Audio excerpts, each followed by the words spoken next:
Sorry, I was running up and down the stairs to turn the, I see you, Jenny.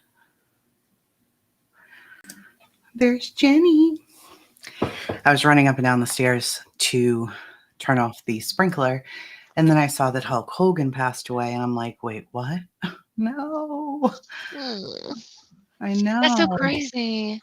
I've seen him wrestle several times in Boston. It's just sad, sad, sad. My sister told me right away. She's like, no, Hulk Hogan too. It's terrible. That stinks because, like, I just hadn't heard from him in a long time. I hadn't even thought about that. Yeah, I think it was cardiac arrest. They're saying that they went to the home for call of cardiac arrest. He was taken out on a stretcher.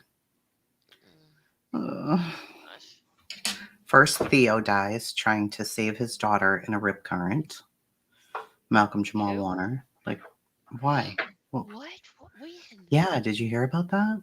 He went on No. vacation and his daughter got caught in a rip current and he was trying to save her and he died. He was only in his 50s. That happened first. Is Then she okay? Ozzy. His No, daughter? she's okay. He's not okay. I mean, Oh no. That breaks my heart. I know. I'm like, not Theo, dude. Come on, will ya? This is too much. And if you guys could let us know in the chat if you can hear us okay, if it's too loud, too low. I just Yeah. turned both of us up. So, and it's a little hard for me to hear you, Jenny. Well, I don't have it Is turned it? on. I feel like I'm loud all the time. I don't want to be loud. No. Well, they'll let us know. Sound is good. Jenny is a little bit low. Okay. Yeah. Theo Sunday, Ozzy, now the Hulk. It's too much. It's too much. Oh, I'm It's a crying lot. a little bit. I had no idea about Theo. That's You didn't? no. Oh, that one just, Saving his daughter. That's so he was crazy. saving his daughter. Yeah. There are, somebody saw him in the airport and they were like taking a video like of him and he was excited. They were going to a Dominican Republic, I believe. And, they left and she got caught. I guess they said that beach area is pretty known for being dangerous. So, because of the rip currents and stuff like that. So, really awful. Just, I can't.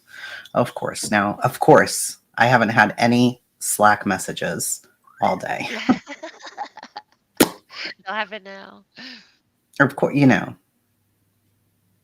it's it's crazy. Immediately, I get a Slack message like, so do you want to start reading this first one then, Jenny? And then I'll read the next one just so that I can reply to the Slack message because it's from my direct boss. So I have to answer it right away. Hello, Jenny. She muted herself. I think she's crying over Theo. I Jenny. did it myself. I'm here. I'm so sorry. Okay, you go ahead and do what you need to do. Sorry. No, Uh, it's fine. yeah, I'm going to send this right now and then I'll come right back. So can you see this very clearly on the screen? Does it need to be bigger? I can see it. I have a copy on my screen too, so I'm exactly Oh, where you are. perfect. Okay. Yeah, this is the original narrative. And what we're going to do, guys, is Jenny, can you turn up your volume? They said. Really? I Okay. can't turn her up any more than she already is. So, Well, I turned myself down a little bit earlier, so.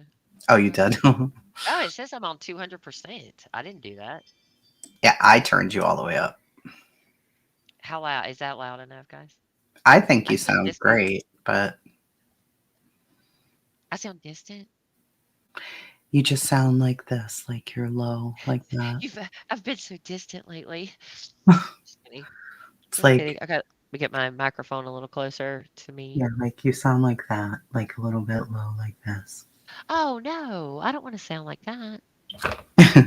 So, what we're going to do, guys, is we're going to read in order. I was going to try to do this with AI, and it was pulling things out for us as a summary, but there's so many details in here that I really felt like that's just not going to work. And the same with Jenny. We're just like, no. So we're going to read them. She'll read this first one. We'll stop, have a little discussion, and then we'll go on to continue reading until we're like, okay, we can't read anymore. Okay. Yeah, and after watching yesterday, oh my gosh, I couldn't watch it all. I actually had to stop. So I haven't seen all of the victim impact statements. That was too much. It was overwhelming. Like I don't Well, know. I felt like my heart was gonna pop out. I feel I'll like go back these and are a lot worse than the impact statements. I've probably read through the first zip file, and I just randomly chose some through the second zip file, and I was like, oh oh, gosh. Yeah, I haven't read any yet. I downloaded all of them and I kind of looked through this first one, this first uh, file that came out. When I opened it up, the volume of evidence that they have listed, the evidence that they took, the DNA, it's got jail calls listed. I mean, it is pages and pages yeah, of it is a uh, lot. investigating coming off of something like a Karen Reed case or a Delphi case. You're just like, oh my God, this is real police work. Like this is what we want in every case. Yeah. So if they didn't find something, I don't know how. That's what I don't quite understand for those who are already keeping up with all of this. How in the world they could not find any link? I I don't understand that. When you say any link, No link. you mean So between him and the girls, or him him and and anybody in the that victims? house, Yeah. nothing, nothing. Which it's. I mean, Was it was it random? well? Was it random because he was driving around their homes? You know, that wasn't the first time. So to me, it's like, well, he definitely was driving around their homes. So how in the world did he not know them? Did he see one of them, just somewhere and decided, okay, this is what I'm going to do? Like, and how did he know it would be successful? I mean, how did he know he could pull it off? Because, like, I guess he didn't even know the basement existed, right? Or he just panicked and left, but he didn't realize that Dylan's room that was a room. I guess he thought it was a Maybe pantry or not. something because it was right there at the kitchen, maybe. Yeah, I don't know. But I he don't know. didn't go after her either. And oh, she broke my heart too. She had to sit down and what these people have been through, and not just having to deal with their friends being murdered, them them surviving, that guilt of surviving, having to witness what they witnessed, because I think Bethany found them, right, or found Xana at least, right, and Well, yeah, we might be getting a little ahead, right? is Because that true? Oh, I haven't read anything, but that exactly, was just my thought from. Okay, never mind. because some of it is Yeah. confusing, and I know in one of them they do get some things wrong. Thank you so much, Uber Gal. I appreciate that. Woo woo. It Pew plays pew. that little sound. Did you hear that on my phone? Ding, ding, ding. No, I keep hearing for some reason there my ring kept going off. Did you hear the chimes earlier? It was like blah, blah, blah. I think Mike was coming in and out doing something and it just kept going off. All right, I'm already that quick. I already got that done. So I'll start Yay. reading this one. Are you good with that? Oh yeah, I don't care. That's fine. Go right ahead. Okay. So this is the first one. This is the first page in the very large zip file. On November 13th, 2022, at approximately 11:56 hours, MPD officers responded to an unconscious call. The RP, later identified as, so this is the difficult part, right? Bethany, that looks like it's Bethany, reported her roommate was passed out, because they did redact even one of the officers' last names. But where we can make assumptions, we will, and we'll let you know that it's an assumption. So the caller later identified as Bethany, reported her roommate was passed out, not conscious, not breathing. As I was preparing to leave the station, Officer Nunez, who was already on the scene, advised of a likely homicide and asked for additional units. While I was en route, Officer Nunez advised he had located 2 additional victims. The victims were later identified as Kaylee Goncalves, Ethan Chapin, Xana Kernodle, and Madison Mogan. Moscow EMS was asked to stage and not respond to the scene unless requested. Upon arrival, I saw, crouching near the entrance to 1122 King Road, blank was obviously emotional and in distress. I entered through the first floor door, which faces north in the parking lot. I announced myself as a Moscow police officer and heard Nunez and Warner respond from upstairs. When I got to the second floor, I saw a female covered in blood in the bedroom on the northwest side of the second floor. I believe this female to be Xana. I looked inside the bedroom and Xana was laying where Xana was laying, and it was obvious an intense struggle had occurred.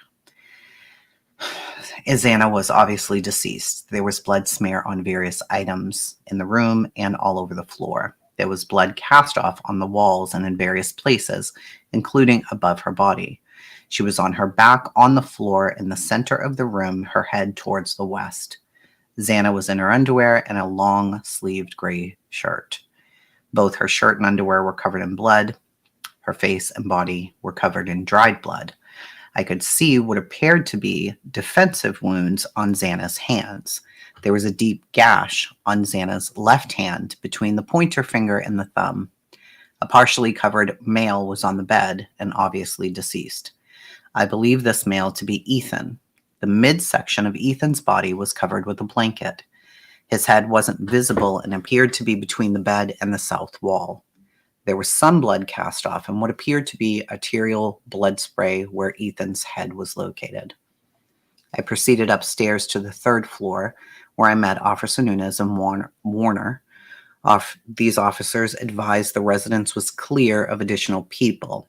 There was a dog belonging to Kaylee in the third floor west bedroom, which has access to a third floor deck. The deck has no exterior access to the ground level. I asked Corporal Snyder to cordon off the area and Nunez to start identifying the subjects that were on the scene when he arrived. I asked Officer Warner to start a crime scene log at the front entrance. Once Officer Smith arrived on the scene, I asked him to stand guard at the kitchen sliding door, which I later learned was ajar upon our arrival. On the third floor, I went to the southeast bedroom, where Officer Nunez and Warner advised they found 2 females, who I believe to be Kaylee and Madison. Both females were obviously deceased. I observed Kaylee lying on the north side of the bed and Madison on the south side of the bed, with their heads towards the east. Kaylee and Madison were covered by a pink blanket, which was covered in blood. There was a large pool of blood near Kaylee's midsection. There was cast off on the east and north walls above Kaylee and Madison. Madison appeared to be laying up against Kaylee. Madison had what appeared to be wounds to her forearm and hands. She had a gash under her right eye, which appeared to go from the corner of the eye to her nose. Kaylee was unrecognizable, as her facial structure was extremely damaged. I asked Officer Nunez to close the door to the bedroom so the dog did not try to disturb the scene. Other than that action, MPD patrol officers left the scene as it was found. I was later confirmed with Officer Nunez that no EMS personnel entered prior to my arrival. I contacted Captain Barrett, and advised him of the situation. Captain said he would activate detectives and get more resources en route. Once Detective Sergeant Lawrence arrived, he requested one of the responding patrol officers begin writing a search warrant, which was assigned to Officer Nunez. Corporal Snyder was assigned to take the initial photos of the scene. Ugh, poor guy. Officer Smith and Warner remained at the security at both entrances. I collected the dog from the third floor and took it outside. LCSO Deputy Olson transported the dog to the Humane Society on my behalf. Officer Nunez was interviewing a large group of individuals which were associated with the residents. He asked that I finish getting contact information from them. I contacted and later added the following names. So there are some residents, some family members. Once those individuals' names were collected, they responded to the MPD to be interviewed. I assisted with a canvass of the area and was assigned to the southernmost apartments at Blank Queen Road. I contacted the residents of the following apartments, whom claimed they didn't hear anything. I attempted contact at the following with no response. I remained associated with the call and assisted with the scene security until approximately 1800 hours. So then they discuss what they had and what they were reading from. So the next one. So this here, I mean, he signs off on it. So this is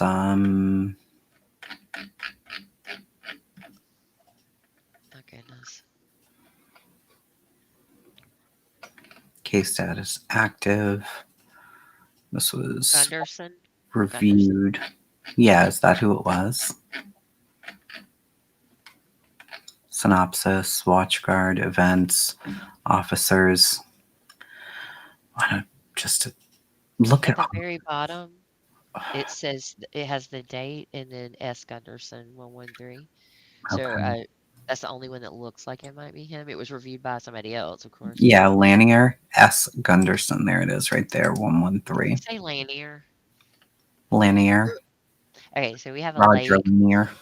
We have a lake right out here is called Lanier. Lanier is how we pronounce it. Hmm. But that Lanier, that's cute. Lanier. I never even thought about that. If I saw that word and didn't grow up hearing it also, I would might think the same thing. Well, I like our my Bostonian and me, it's just like, yeah, lanyard. All right. Okay. Okay. Was there anything else you wanted to say about that? I had something I wanted to say about that Sure. one that I thought was just glaring.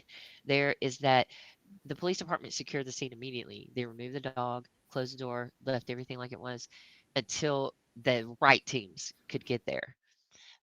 Moscow's pretty small, right? I mean, I know it's a college town, but they're not used to dealing with things like this either, right?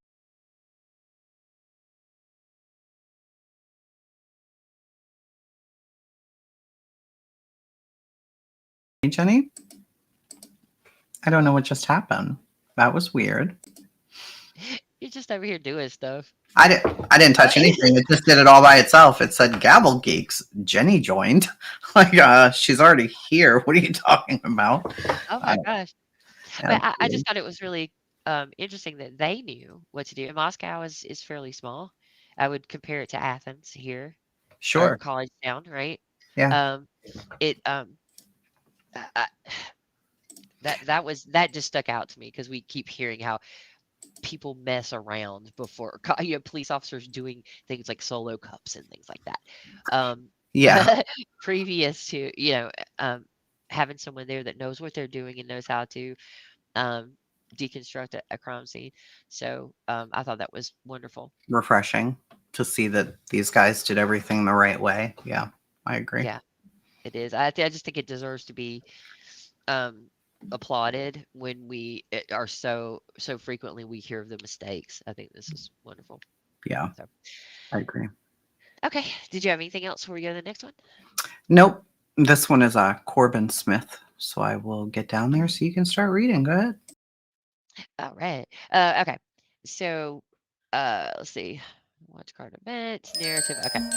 On November 13th, 2022, at about 1200 hours, I responded to 1122. Is that how they say it? 1122? How they say Either the way, phone number? 1122 1122. Okay. 1122 is easier, right? Sounds better. 1122 King Road in reference to two possible homicide victims. Officer Nunez had arrived on scene and found a total of four deceased individuals. Officer Nunez informed other units he believed this to be a homicide. When I arrived, I entered the residence and went to the second floor. I observed a female wearing a sweatshirt and underwear laying in the middle of the bedroom floor covered in blood. I observed deep lacerations, indicative of defensive wounds, on the female's hands. The female was surrounded by blood on the floor. I observed a male laying on the bed. The male appeared to have suffered from stab wounds and a laceration to the neck. The male was covered in blood, and the bedding around him was soaked in blood. In a third floor bedroom, I observed two females lying in bed which appeared to have been stabbed to death. The female laying on the left half of the bed, as I looked at it from the doorway, was unrecognizable. Her face was completely disfigured and was stabbed several times. I was unable to comprehend exactly what I was looking at while trying to discern the nature of the injuries. The second female, on the right half of the bed, had multiple stab wounds. The comforter was soaked in blood, and a pool of blood was still present. I was assigned to hold security at a rear slider door. This was the alleged point of entry of the suspect. Wow, they already knew that. I observed very large footprints in the snow. I used a tape measure, and the shoe size measured approximately 13.5 to 14 inches. The footsteps went to and from the rear slider door. I observed the trail of footsteps head away from the slider and then turn right around a stump in the backyard and lead toward the front of the house. I observed a set of small handprints on the window to the east of the slider. The screen of this window appeared damaged and was laying on the ground. I located smudged fingerprints on the glass slider door. There was a discarded black backpack in the backyard. I photographed these items and attached them to the case. I maintained rear security until I was relieved by Officer Warner. The only person to enter from this point was Captain Lanier at about 15:27 hours. Other, none. And then he says that he certifies or declares. This looks like it was Officer Corbin Smith, 171. Yep. To hear that, anybody's face is disfigured, it, I mean, it's brutal, of course, and we knew that it was extremely brutal just from hearing the news and stuff like that. But for their parents to know that is disturbing. This is Eric Warner. Same thing. He was advised to respond to a report of an unconscious person. And of course, I do have that question because when they came in, Xana and Ethan's door was open. So I don't know which of the friends came into the home. I know that one came in and didn't let everybody else in because of whatever it was he may have seen. So, and I'm guessing Bethany just ran outside because they went and Sounded got like it. Dylan from her room, I think. We'll see. Yeah, because they came in from the basement, which kind of looks like the front door, like Hmm. where you start, but they came in through the basement. I guess he went up those stairs and she was on that same eye level, Right. right? Was Yeah. that how it? Mm. Ugh, okay. Dispatch advised there was a male seen in the room with the female last night. A short time later, dispatch advised the female was not conscious and not breathing. So they advised the female was passed out from being intoxicated and she wasn't waking up. So this is what he heard. This is his his view on what happened, Eric Warner. So as I arrived, Officer Nunez advised over air that it appeared to be a homicide. I saw a small group of females outside of the home in the parking lot. One female advised their roommate was on the second floor and needed help. I went to Officer Nunez's location at the west bedroom on the second floor and passed a male in the living room, later identified as HJ. So I'm assuming that that's Hunter, but I don't know that for sure. Officer Nunez advised the female and male in the bedroom had blood on them and appeared to be beyond help. I walked out of the bedroom towards Jay and saw a clean steak knife on a beer pong table. I pointed out the knife to Nunez.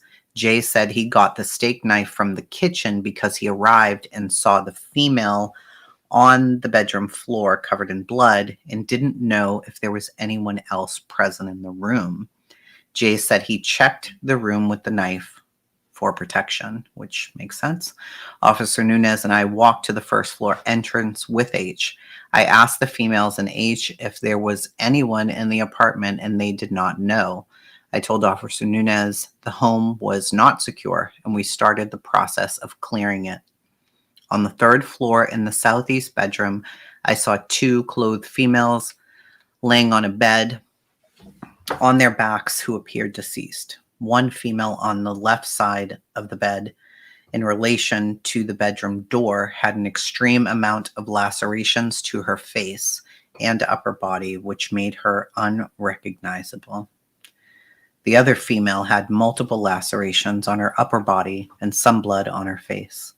I walked to the far side of the bed to determine if the female on the right was beyond help. I saw the female's leg was off the bed and it had lividity. Once I noticed the lividity in the female's leg, I backed out of the room.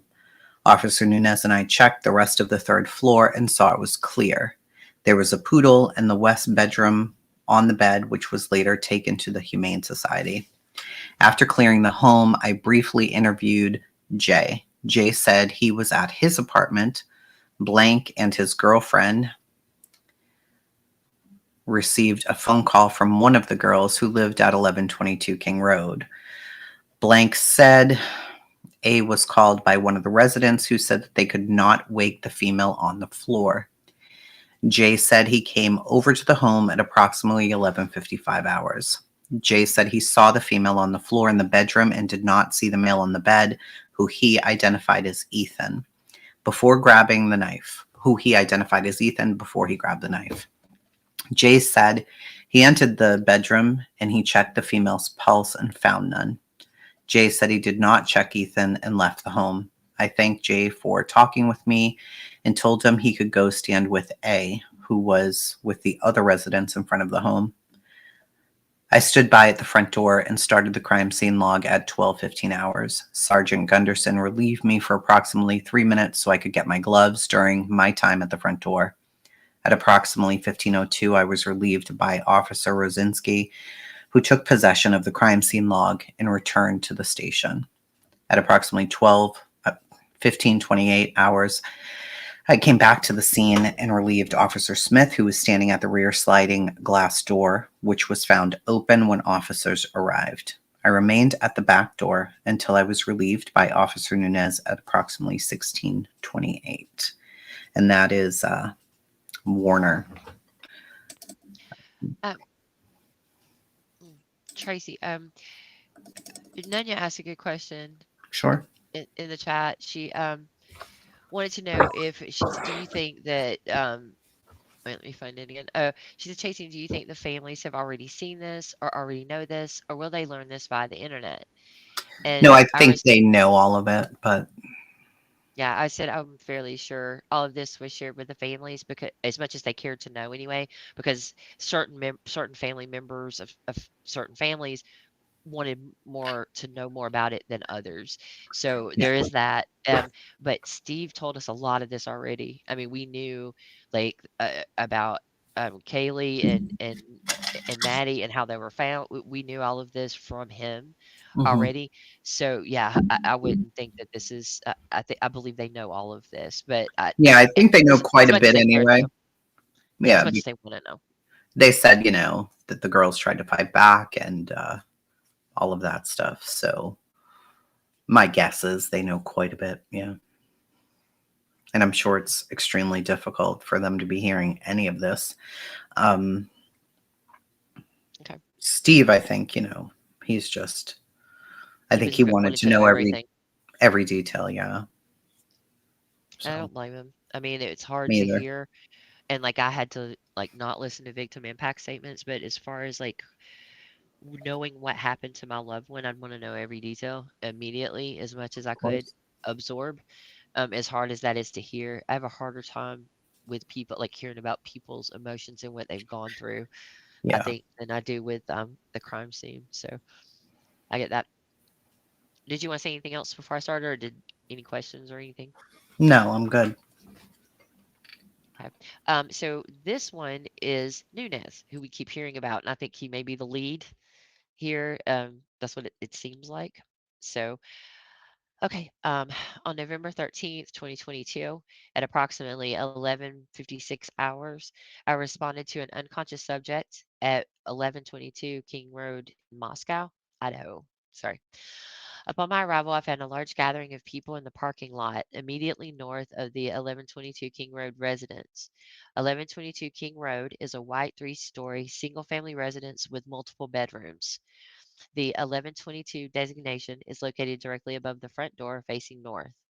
I was directed to the bedroom on the second floor by someone, this starts with an H, I guess, in the northwest corner to locate the unresponsive female.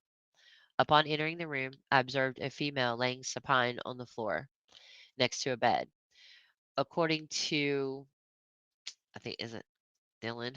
Um, this female was likely Kaylee Goncalves. Um, Dylan also lived at 1122 King Road. I observed dried blood surrounding Kaylee's body and signs of cutting trauma to her face. Kaylee was covered in so much blood I wasn't able to immediately discern where any additional injuries would have likely been. Kaylee was apparently deceased due to her pale skin color, rigid body tone, and apparent blood loss. On the bed in the same room I observed Kaylee, I observed a male lying supine on the bed. So I think he has confused Kaylee with Xana, just to be clear. Yes, that was one of the things that was confused. Okay. So he thought it was Kaylee, and it's not. Yeah, it was Xana. And sadly, Dylan thought it was. So that's terrible. They even have different color hair, and but I don't, you know, when you're in shock as well, which I believe she was, you know, that she may not have seen her. She just said it. She thought it was her or something. So I don't know. So on the bed in the same room, I observed Kaylee. I observed a male lying supine on the bed. According to Dylan, the male was like a Ethan Chapin. Dylan said Ethan was commonly at the residence. I observed blood covering portions of Ethan's legs, surrounding his body into the bed sheets, and drops of blood on the wall near Ethan's head. As I backed out of this room, H showed me a kitchen knife and said he had it in his possession. I told H to leave the knife and go back down the stairs to the front entrance. Officer Warner and I moved to visually clear the residence for any suspects or additional victims. On the third floor, Officer Warner and I found two additional apparently deceased females, both laying supine on the bed. This bedroom was on the southwest corner of the third floor. According to Dylan, these two females were likely Xana Kernodle and Madison Mogan. One female showed an apparent traumatic injury to her face due to the basic facial structure being unrecognizable. Both females showed very pale skin. Both females were covered in dried blood and apparently deceased. After the residence was deemed safe, Officer Warner and I exited the residence to secure it and in the immediate to secure it in the immediate area, to include the parking lot immediately to the north of the residence. I walked outside and began interviewing Dylan. Dylan told me at approximately 0400 hours she heard a voice scream and believed it to be Kaylee's. Dylan said she heard Kaylee scream and announced there was somebody inside the residence. Dylan said she could hear Kaylee run from the third floor down the stairs to the bed to her bedroom and continued to hear a commotion. Dylan said eventually she stopped hearing a struggle and heard a male voice say, "You're going to be fine. I'm going to help you." Dylan said she did not recognize the male's voice. Dylan said after a few minutes she peeked out of her bedroom and observed a male described as approximately 6 feet tall, slim build, with a black ski mask leave the second floor patio area. This patio door was likely left open as it was found upon my arrival. I interviewed an additional roommate, Bethany, who told me she was at the residence during the commotion. Bethany said she was on the second floor in the living room watching Vampire Diaries with Dylan and an unidentified person named L. Bethany said it at approximately 0200 hours on November 13th, 2022. Madison and Kaylee came home from a night out at the Corner Club bar located at somewhere in Moscow, Idaho. Bethany said she believed Madison and Kaylee went to the Grub Wandering Kitchen truck that was commonly located at the 300 block of South Main Street. Bethany said she and Madison let Madison's dog out, Murphy, sometime between 0200 hours and 0230 hours. Bethany said during this time she observed no suspicious activity. Bethany said she returned inside while Madison was still outside with Murphy. Bethany said she went to bed about 0230 hours. Bethany said Madison came into her bedroom sometime after 0230 hours to ask if she knew where Murphy was. Bethany said she told Madison no, and Madison left. Bethany said she woke up in her bedroom, which was located on the first floor, to a sound she described as a firecracker and a flash. Bethany said she initially thought the sound was a prank. According to Bethany's phone log she showed me, Bethany called Xana at 0421 hours, Ethan at 0422 hours, Madison at 0422 hours, Madison again at 0430 hours, and then Kaylee at 0431 hours. Bethany said she never received an answer on each phone call. Bethany said she went back to sleep and woke up around 11:56 hours when 911 was called. Initially, I was told Kaylee was likely located on the second floor bedroom with Ethan. After comparing Dylan's initial statement with the other investigation officer's observations, it appeared to actually be Xana that was located on the floor of that bedroom, and Kaylee was one of the other females located in the third floor room. I also observed the following vehicles in the gravel parking lot that was immediately north of the 1122 building: a silver 2015 Land Rover Range Rover with Washington license plate, whatever, registered to someone with a J initial. A blue 2010 Honda Civic with Arizona license plate registered to someone else with a J initial. A white 2014 Chevrolet Cruze with Idaho license plate registered to KL. A red 2011 Jeep Wrangler Unlimited with Washington license plate registered to JO. A black 2017 Ford Explorer with Washington license plate registered to JO. I was originally assigned to identify all of the people in the area. However, I was reassigned by Sergeant Gunderson to begin the search warrant application process. I provided the above information in the search warrant application. At approximately 1628 hours, I returned to 1122 King Road to assist with securing the southwest patio entrance. I took responsibility from Officer Warner in documenting who entered and exited the residence. I provided this documentation on a notepad and maintained the log until I was relieved by Officer Morris at approximately 1750 hours. The following information is the rear patio entry log from 1517 hours until 2115 hours. Um, and then he has the log. Uh, Officer Smith recording entry. 1517, Captain Lanier. 1520, Officer Warner arrived to relieve Officer Smith, and Officer Smith was doing the recording. 1628, Officer Nunez arrived to relieve Officer Warner. 1709, Sergeant Gunderson entered. 1709, Sergeant Gunderson exited. 1710, Corporal Payne, Officer Smith, ISP Detective Talbot, Prosecutor Ashley Jennings exited. When did they enter? Okay. 1711, Corporal Payne, Officer Smith, ISP Detective Talbot, Prosecutor Ashley Jennings entered. 1748, Officer Morris relieved Officer Nunez. 2115, Officer Morris relieved. Patio door was locked and sealed. End of entry log. And that was it for Officer Nunez. So I think he was the responding officer, not the one in charge. Gunderson was the sergeant in charge. So, yeah, she will be dealing with that forever for sure. Hey, Allie. So I know it's difficult if we're looking at this from the outside, never hearing Dylan's victim impact statement, much like we were all doing prior to ever hearing anything. Really, we just kept saying, "What in the world? Did they hear anything? Why didn't anybody call anybody? What was happening there?" Hearing now, that they heard a scream and heard a man's voice and then saw a man. So with I totally, I just want to say, I feel horrible for them. I yeah, also don't understand at that point. At that point, you hear a scream and you think you know who it is. And then you hear, I'm going to help you. You don't know the man's voice. And then you see a man.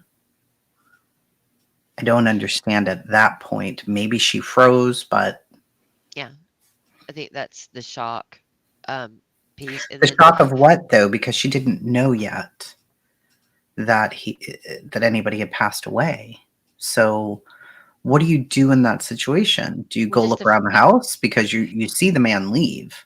Or do you just call 911 and say, hey, I don't know what the hell I just saw or heard here, but it's concerning. I think I heard a friend screaming in the house. I don't want to go out and look. And I just saw a man that I've never seen walk out our door. Please send somebody. And I know people are going to be upset to even say those words out loud, but I'm really wrestling with that. And I know, when she spoke yesterday, she's extremely upset. She's devastated.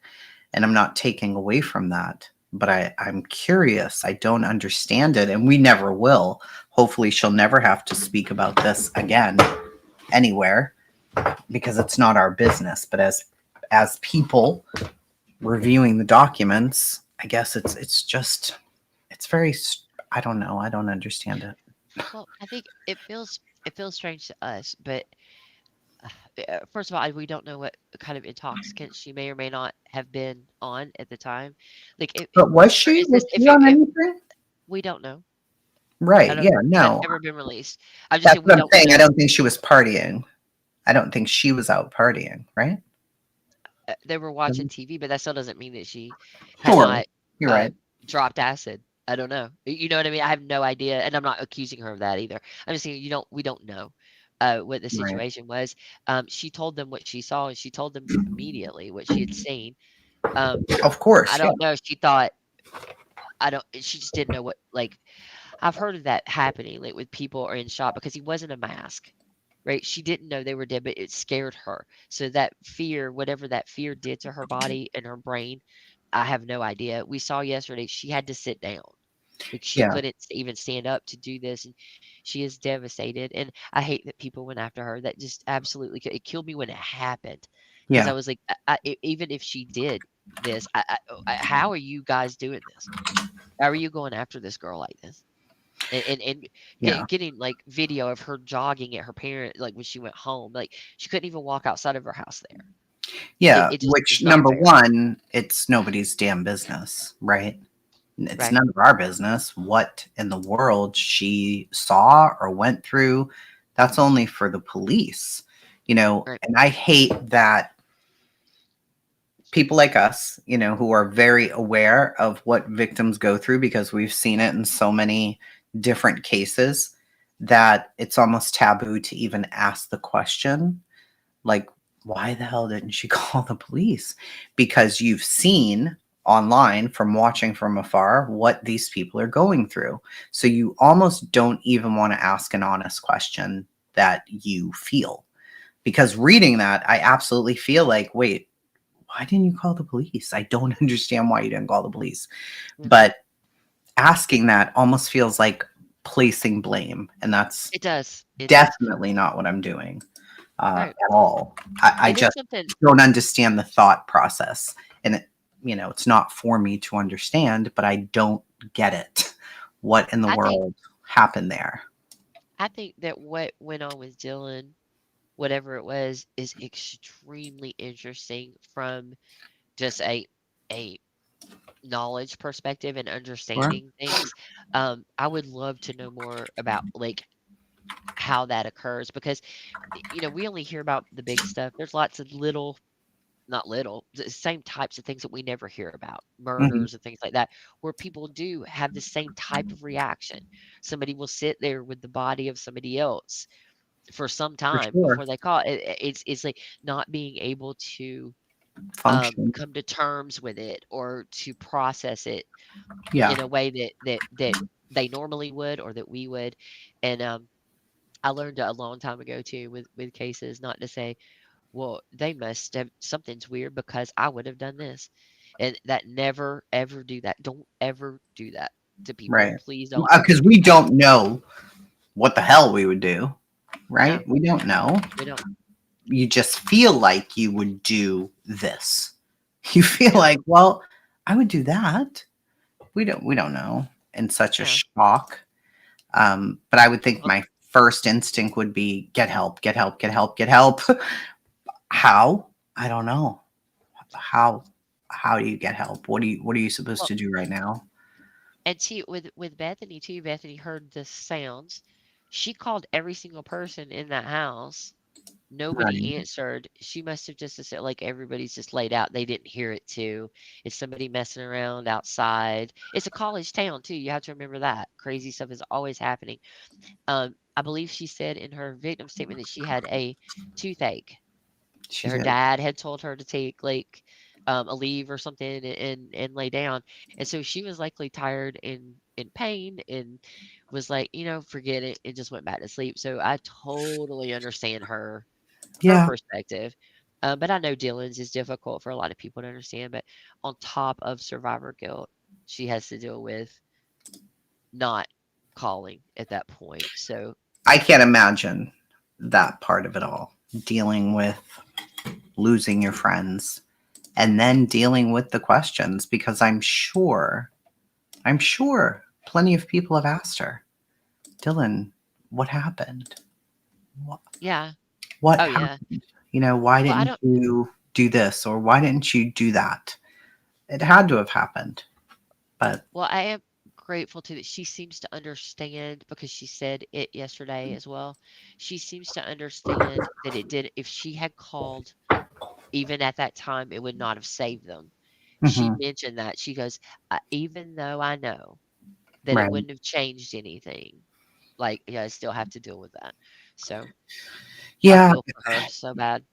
And I know that people have been way too hard on Dylan because there are true crime enthusiasts or just nosy ass people who want to do the absolute most. But if I'm speaking from a mother's perspective and I'm the mother of any of these children who are dead, I want to know, why didn't you call? What were you doing? That would be Oh, my first I don't, reaction. Did you? I If don't she think I says could. to me, I heard a scream and then I saw a man, as a mom,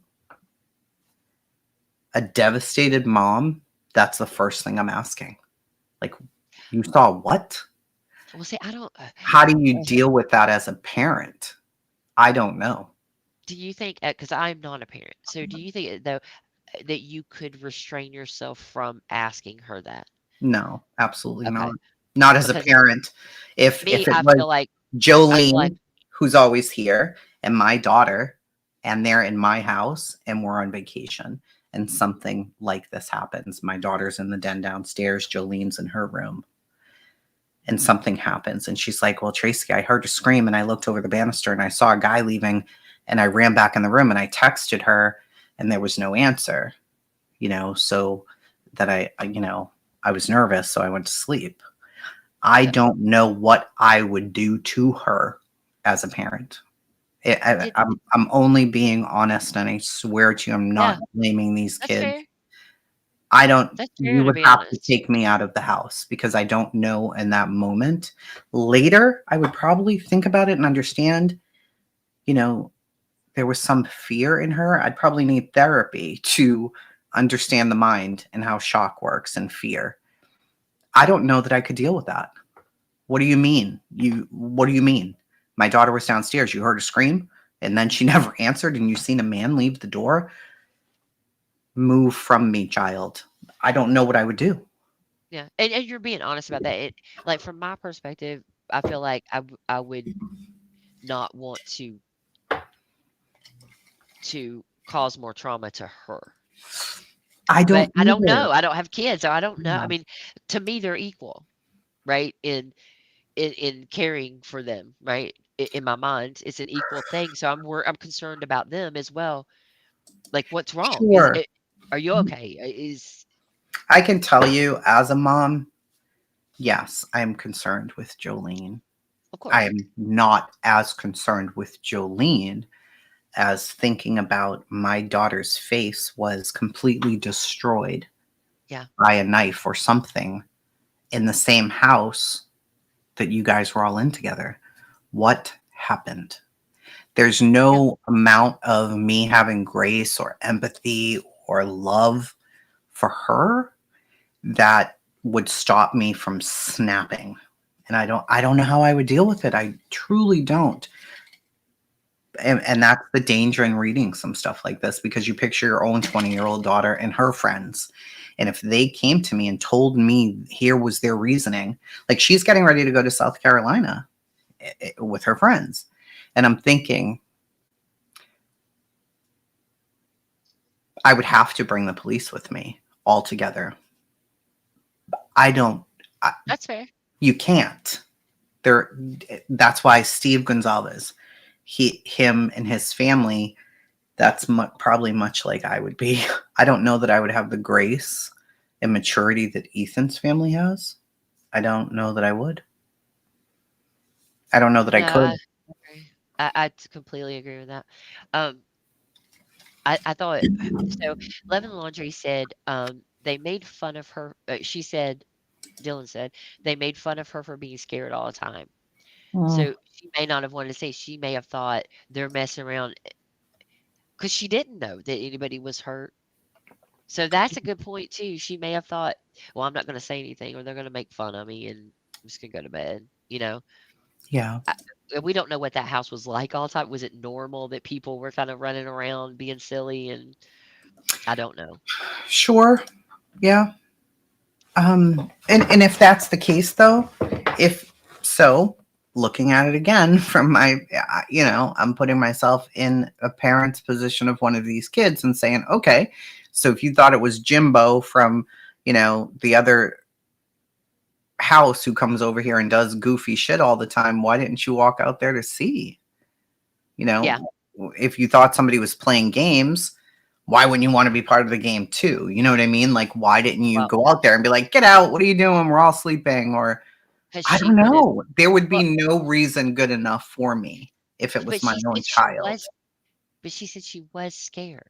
She just didn't Right. want them to make fun of her if it wasn't something real. She wasn't going to call the police, not knowing if it's something real. And she didn't text anybody or call anybody, from what I understand, right? Right. Only Bethany. So she just hid out in her room being scared, not thinking her friends were going to make fun of her because it wasn't, going back and forth in her head. I don't know what would have happened. And Nunya also made a great point about they're young and they don't think the same way that an adult was. She was Sure. younger. She was one of the younger ones in the house, She even. was. Yep. So, I mean, there's a whole lot that goes into this, and I really would like to understand her and where she came from. And I hope that one day she can help other people with Yeah. her story. I hope that's one way that she can heal, because that is something I would definitely be interested in understanding Yeah, a Reese, little I bit more. agree. Parents would have those questions, but we know what to do. Young adults don't know. I think that's a good point. But for myself, especially after this particular case and my daughter getting ready to go on a vacation with friends, um, it's brutal, but these things are driven into her head. Listen, these things happen. Don't you dare go out. The minute it gets dark, you're not allowed outside. You know that I have your location. I can see if you're walking. I'm not joking. Everything needs to be locked. Double check the locks. You guys sleep in the same bed, you and Jolene. You don't sleep away from each other. There's so many things that you just, because you watch, like my sister, she doesn't watch true crime. So does she talk about all these things with her daughter? Probably not. Am I Right. making her more paranoid? Maybe so. But I also want her to watch everything around her at all times. Is some guy watching you too closely? Get a picture of him, get the license plate number, do all the things, because But you this you world's can't crazy and you don't know. you teach it in a way of coming from a place of strength. Be prepared, be able to defend yourself, be able to Sure. keep your eye out for things. Not like my mama used to. It was always it's from a scared place, a place of Yeah. fear. So, and she didn't mean anything by it. She didn't know. She was scared for us. She was worried about us. Right. And so you just have different people have different environments they grow up in, and just different brain chemistry on top of that. So we can't possibly understand that. I think it's interesting, and I want to learn more about all of that. But I certainly don't blame her in any way. I don't No, think I Tracy don't does blame either. her. No, I don't. But I know that it would have been a very bad situation if it was someone like me. And maybe that's Yeah. the way Steve or his wife approached her as well. Maybe even Olivia, the sister, because your instinct is to protect what's yours. Right. And you don't understand that mentality from anybody else. Later in retrospect, sure, you can go back and think, oh, that poor kid, she was probably fucking terrified or Yeah. she didn't know what was going on or whatever. But in those moments and while you're grieving, I don't know how much grace. I have no I don't. idea. Truly, in that is so devastating. I can't. I have no concept of what was going through their minds. I know a lot of times I was like, I wish Steve would just calm down because he's making things worse for himself. And Sure. but I can't say that I could have. I can't say. I certainly can't say Tracy would have. I don't think Tracy would ever stop. No, So I get it.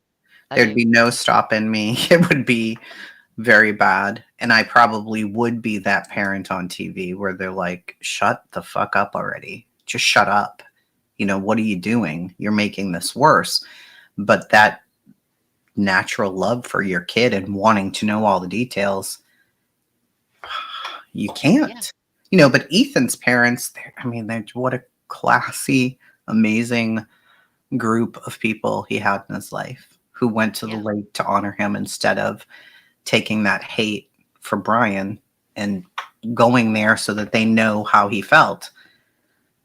I don't know how I could. I don't I know. think it's beautiful.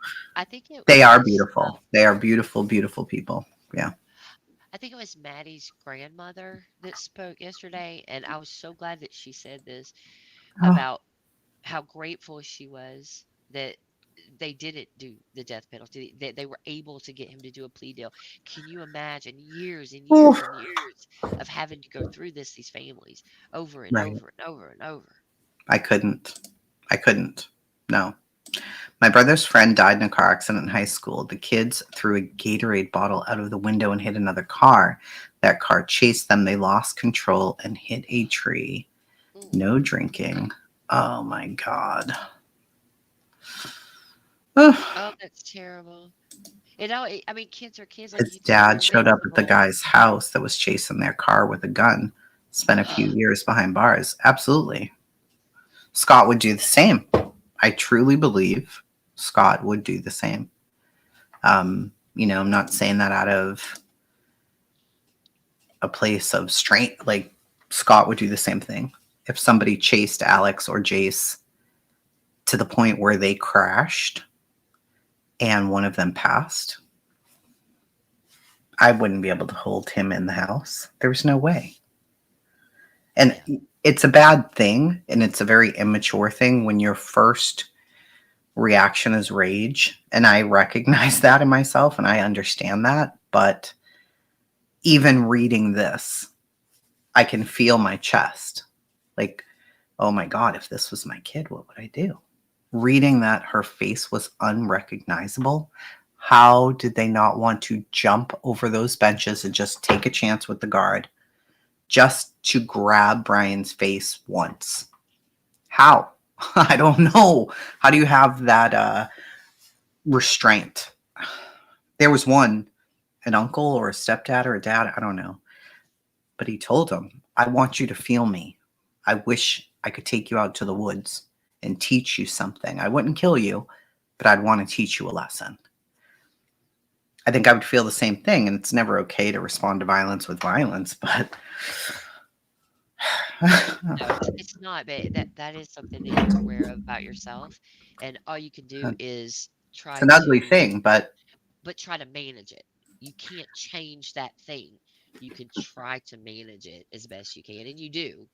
But yeah, if if I know I feel a certain way about something, or I react a certain way to things, I try to be more aware of it. But you can't always. Sometimes it just sneaks up on you. it You know. does.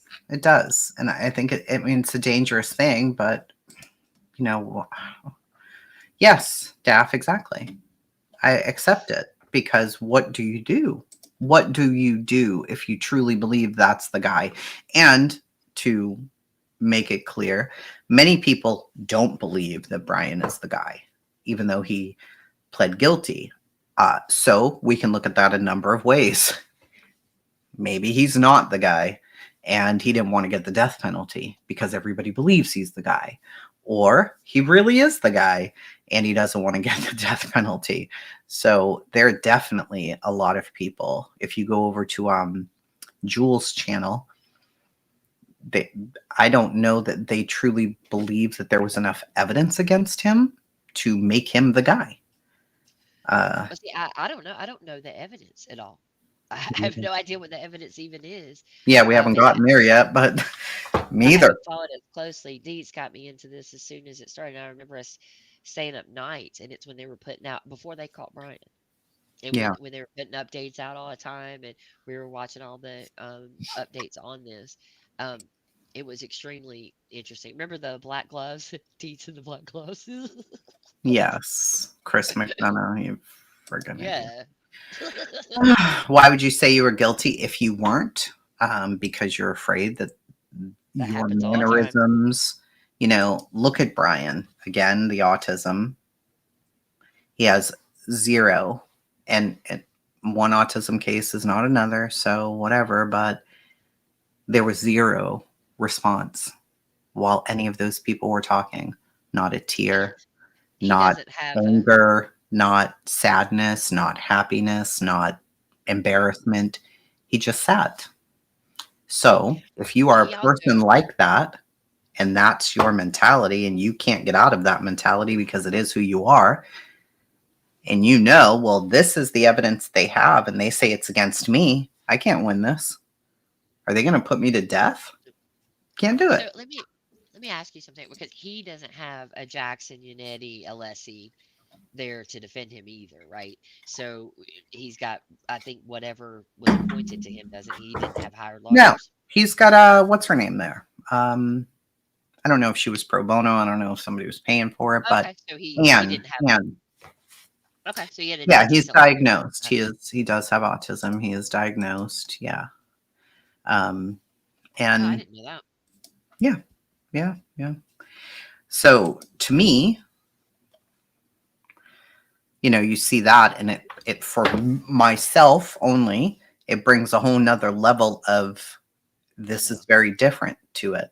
Now, I've seen a lot of if you watch those 911 videos all the time, you do see things like this. And then you later find out, oh, this person had autism or high functioning autism or whatever you want to call it, Asperger's level 1, level 3, whatever. And in his case, to me, it was very clear the few times I saw him in court. And I would ask, does he have a disability of some kind? Yes or no? And nobody seemed to know. And then finally it was let out. So, no, that's not HIPAA at all. HIPAA is only in a It's his medical setting. records. Yeah, it's medical records, and Well, it has to do with. I love that this actually came up. uh, HIPAA doesn't apply to us in that way. Could I call the doctor's office and get his diagnosis? No. But his attorney, his parents, himself, if they are authorized on his behalf to release medical information, then of course, yes, you they can. can say it. He was. His parents can say he was diagnosed in the fifth grade with blah blah blah. Absolutely. They can absolutely say that. Um, But what she's he saying was is how diagnosed in jail. okay, so after his arrest. Hmm. Oh, that's a little different. Okay. Well, I mean, I guess it is, uh, because do we know he was ever diagnosed We don't. when he was a kid? No, but he was evaluated by a clinical neuropsychologist retained by the defense, and he was officially diagnosed with autism spectrum disorder level 1 without intellectual or language impairment. His attorney had him assessed by Dr. Rachel Orr, who concluded he does meet the criteria for ASD1, meaning he experiences difficulty in social communication and restrictive behaviors, but has no intellectual disability, much like Jace. He has no intellectual disability, my son. He speaks very well. He's able to do all of the things. But if He's you know brilliant. him very well, the social part of it is a little different. He doesn't see things the same way everybody else does. So his diagnosis became a focal point in pretrial motions. The defense argued that his ASD should either bar the death penalty or be considered a significant mitigating factor in sentencing. However, Judge Hippler ruled that autism alone does not legally disqualify him from capital punishment. Intellectual disability would be required under current law. So, because he is level 1 autistic, a genius, he doesn't qualify. Now, if he was level 1 with no speech issues, no other issues, but his IQ was low, then that would be a factor that they would use. Prosecutors were barred from using his autism diagnosis as an aggravating factor in seeking the death penalty, though the defense may have presented it during the sentencing phase if he was convicted during the trial. So, yes, he was formally evaluated and diagnosed. Gotcha. And I wanted to be sure of that as well because I heard it and heard it and heard it and was like, is that true? No, the defense didn't diagnose him. They brought in doctors to speak with him. Yeah. So I think that what they probably mean is that was it the defense's doctor? Like the defense have their doctor go in and evaluate him, or was Well, I it don't a think person defense has around? doctors, right? Uh, They yeah. don't keep doctors on staff. Well, not on staff, no, but they can have a someone they want to go talk to him to that happens all the time. So Sure. And I think the that was my reason is question was look at him. Imagine no, I, talking to him, Jenny. yeah, no, I agree. And I they're I probably don't like, disagree with you, obviously. uh, hmm, what's happening here? I mean, something's obviously wrong with him. It's I mean, very obvious. and I hate to say wrong, that sounds terrible, but I know, but something the chemicals in his brain are not don't work well. No. working the way that they need to be working. I Right. guess I don't know how to say it Right. right. I don't want to offend anybody by saying wrong because autism isn't wrong. No. Um, No. so that came out. It sounded weird, but that's not what I mean. He Something also is had the visual snow stuff, different. and he had a lot of issues when he was young. A lot. Depression, anxiety, um, the visual snow stuff. I think self-harming. I'm not positive on that one. So, was he probably run through a Oh yeah, battery of Hakov definitely. tests? Sure. Hmm? Yeah, Hakov said. Also, most autistic people don't want to murder people. That is absolutely true. No. That is a fact. I mean, but for me, and drug addiction as well, yeah. That's another reason. We don't take guns lightly, not even toy ones in this house, not even video game ones, because I personally feel we can put things into our kids' heads as autism parents. You can put in that this is no big deal. That's no big deal. Running around shooting your friends with BB guns or whatever the hell. No, you have to know that that's very serious. I don't ever want it to become a normal thing because uh, for Jace, for example, and it's different for all autistic people, but he's a creature of habit. If I let him spend 12 hours on the video games, he's going to spend 12 hours on the video games doing the same thing over and over. And when he was younger, we couldn't sway him from those things. He had a way that he wanted to go. That's the only way that we're going. As he got older, we're able to switch up on a dime. He desensitizes exactly. And I just never wanted that to happen. So anyway, Yeah. And you have we're, to consider we're too only on that number 4. I'm sorry, but the age that Brian's age, like where he is, and even today, but specifically before people really had a better understanding, because it's still not completely understood. I don't think they Um, understand autism at all, if I'm right, being but honest. right, and that's fair. That's a fair statement. But especially back then, where specifically fathers, they see something that is different about their son, specifically father son, right? You see something that's different and try to force it Hmm. into be something else. Like um Yep. my grandfather forced my father to be left-handed because Hmm. he was left-handed. It's a very weird thing, um, and he thought it was more manly somehow. Yeah. Um, that happens a lot, and we've seen It it with does happen. kids. It happens in this house. Yeah, you want them to be accepted. That's where it comes from. Is you know what you went through growing up. You know how you looked at kids like that. You don't want your kid to be picked on. You don't want your kid to be out, an outcast because You're he low, isn't. Jenny, again. Sorry. Am I? Oh, You I'm are. so sorry. I'm so sorry. Let me see if I can. You're even low for me, and I have my speakers all the way up, and you're low for me. I'm on 200. I don't know. Maybe you're far from your phone. I don't know. Oh, you know what? Let me look at my I don't settings think real he had quick. schizophrenia, Allie. I don't know, but I don't think so. Um, it's like a father pushing their son to play baseball because he played it. Sure, you want your sons to be normal, quote unquote, right? So, I mean, that's another whole discussion we could get into. It's Yeah. something. It's something. All right, I'm going to read this one so that we can get through a few more of these. Yeah. All right, this one is from Ryan Schneider. Okay, November 13th at 1200 hours, I responded to 1122 King Road for the report of an unresponsive subject. Upon my arrival, I noticed there were several college-age subjects out front of the address. I was directed to use police caution tape to cordon off the crime scene. As I was working around the residence, I noticed the back door was open and there were footprints in the snow coming from the back door on the back porch. Officer Smith took photos of these prints with a measuring tape. He watched the backyard area to make sure no one else came into the area. I noticed there were a few footprints that left towards the west section of the backyard.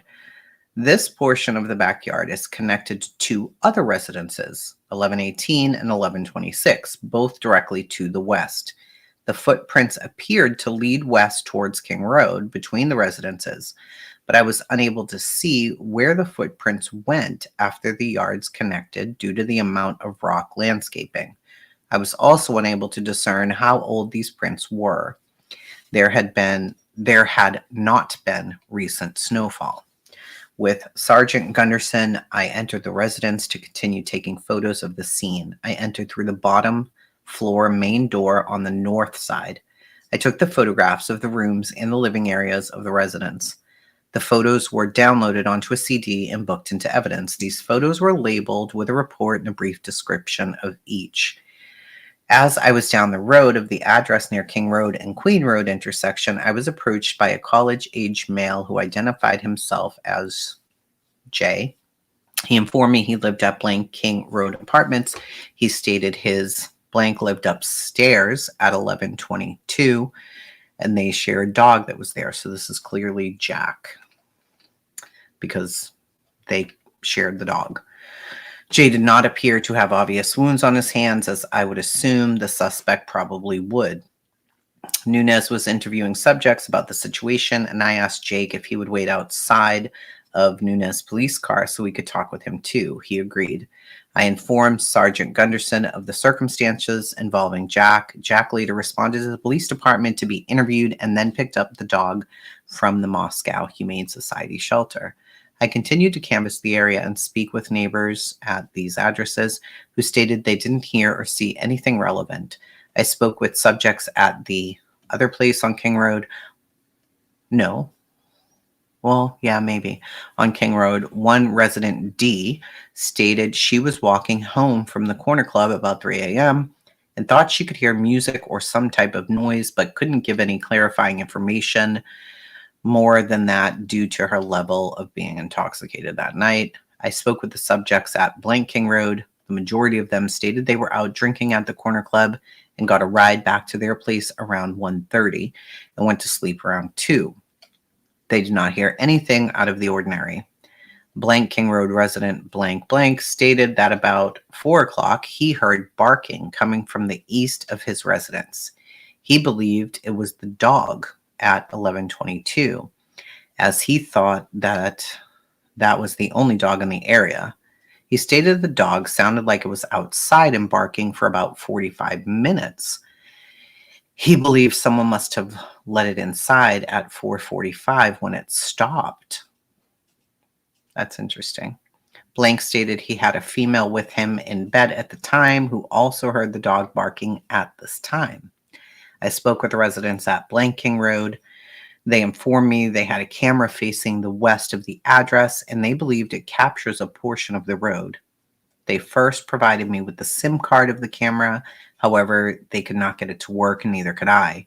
They gave me the username and password to the camera and I informed Detective Mowry of the information and they gave me permission to access the camera footage and record the necessary surveillance footage.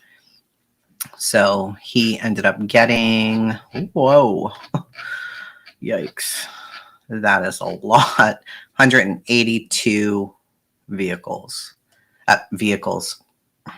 photographs. I was reading here, vehicle. So it identified all of these different things from the camera. And that was Schneider number 153. So that's number 4. Here's number 5. All right. Jenny, you ready for number 5? One moment. One moment. One moment, please. I wanted to ask about the dog barking. Yeah, interesting. 45 minutes, right? That's very interesting that it was for 45 minutes. He could have run outside, the dog, and been barking. I don't know. Because at 2 to 2:30, Maddie and one of the younger girls, Dylan or Bethany, Bethany. yeah, they went outside with the dog. So I don't think 2 hours later the dog had to pee again. Well, So after either it was that, barking in the house or when Brian opened the door, whoever, the dog ran out. I don't know. well, after that, at some point, Maddie went and asked Bethany if she had seen the dog. I read that just a little while ago. Gotcha. Okay. Does this sound any better? You do sound better. Does it sound louder to you guys? I mean, I know I talk loud, but Yeah, it's kind of weird because I never hear myself, so I don't think about it. So I apologize. and I'm going to mute for 1 second while you read this one. If I'm not back in time, do you want to go to the I'm next reading it. one? Yeah, I'm reading it. I mean, I have it on my Yeah, that's screen, what I meant. so I could just keep going. Yeah, we're good. Yeah, I'll be right back though. I've got to just run downstairs and make sure our delivery came. Okay. Um, oh, the 10-gallon hat person said they can barely hear me. I'm still low. Oh, I'm so sorry. You're not low now. No. I'm She's not. still Okay. very low for you guys? Oh my goodness. That's Uh, crazy town. I'm trying really hard. I don't know what to do. Let me make sure. Let me see if there's anything else that I can do on my end. It's weird. Now I've got her all the way up.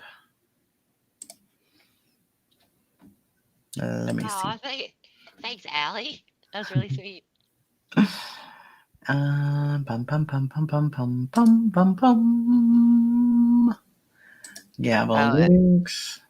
most people are saying they can hear just fine. So, Yeah, I'm sorry if you guys can't, because to me she sounds perfectly normal now. Much better, Hope says. Okay. The guest is about a third of me. Turn oh, chasing down. Okay, so I'm going to turn aw. myself down. Well, there are people who will like be playing a video and the video's low, and then they come on like this, and it's like, whoa, what the hell are you doing? Do you not Oh my know gosh, that that you are a kills different me. sound?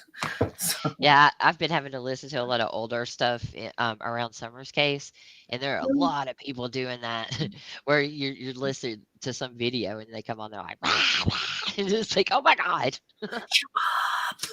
all right, so my ears. I'm going to mute myself now anyway, Nunya. Ugh. I'll be We'll right figure it back. out. Okay. All right. On November 13th, 2022, at approximately 12:53 hours, I arrived on scene at 1122 King Road and spoke with Sergeant Gunderson and Sergeant Lawrence, who gave me a brief overview of the information gathered at the time. Sergeant Lawrence informed me the Idaho State Police were going to assist in the investigation and were organizing to respond to the scene.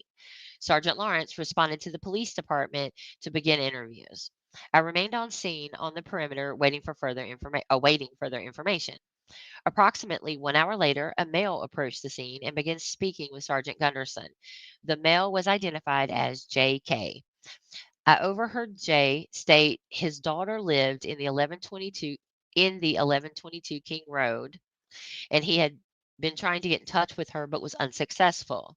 It was also learned J daughter J.R. Okay. K was nearby the scene. I asked Jay if he and Jay could come to the police department to speak with me. Jay agreed, and I returned to the police department. I don't know who a daughter that starts with a J is that lived there.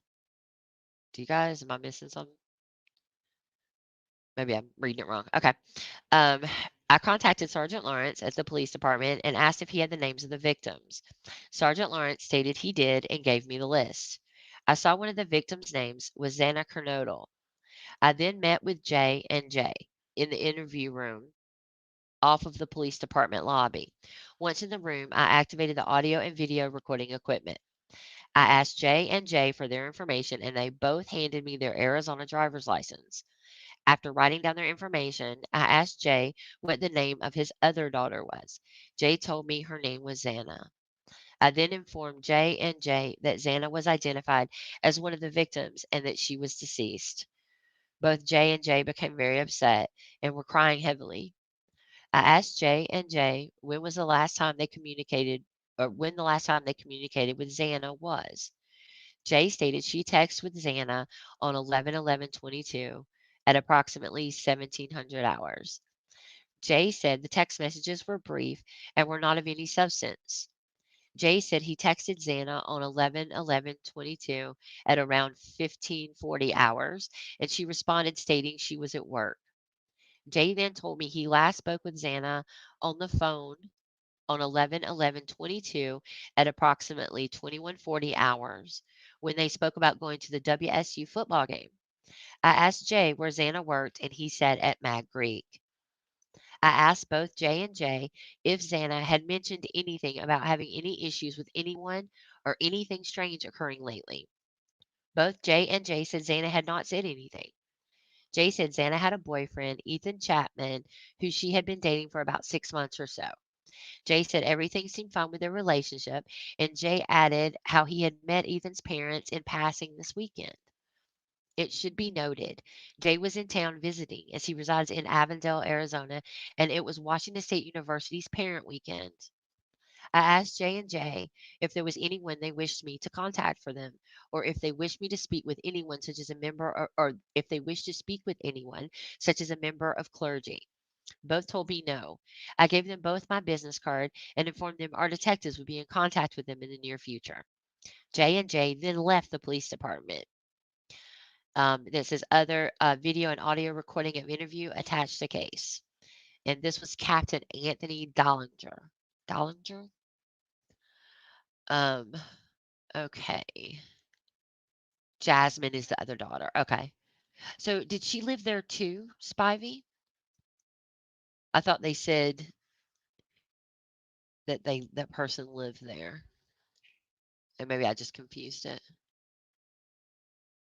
Oh my gosh. Can you imagine? I can't. I can't. You come for Parents Weekend and okay, that makes sense then. All right. Did I miss anything? Oh wait, none you had an opinion. What? Hold on.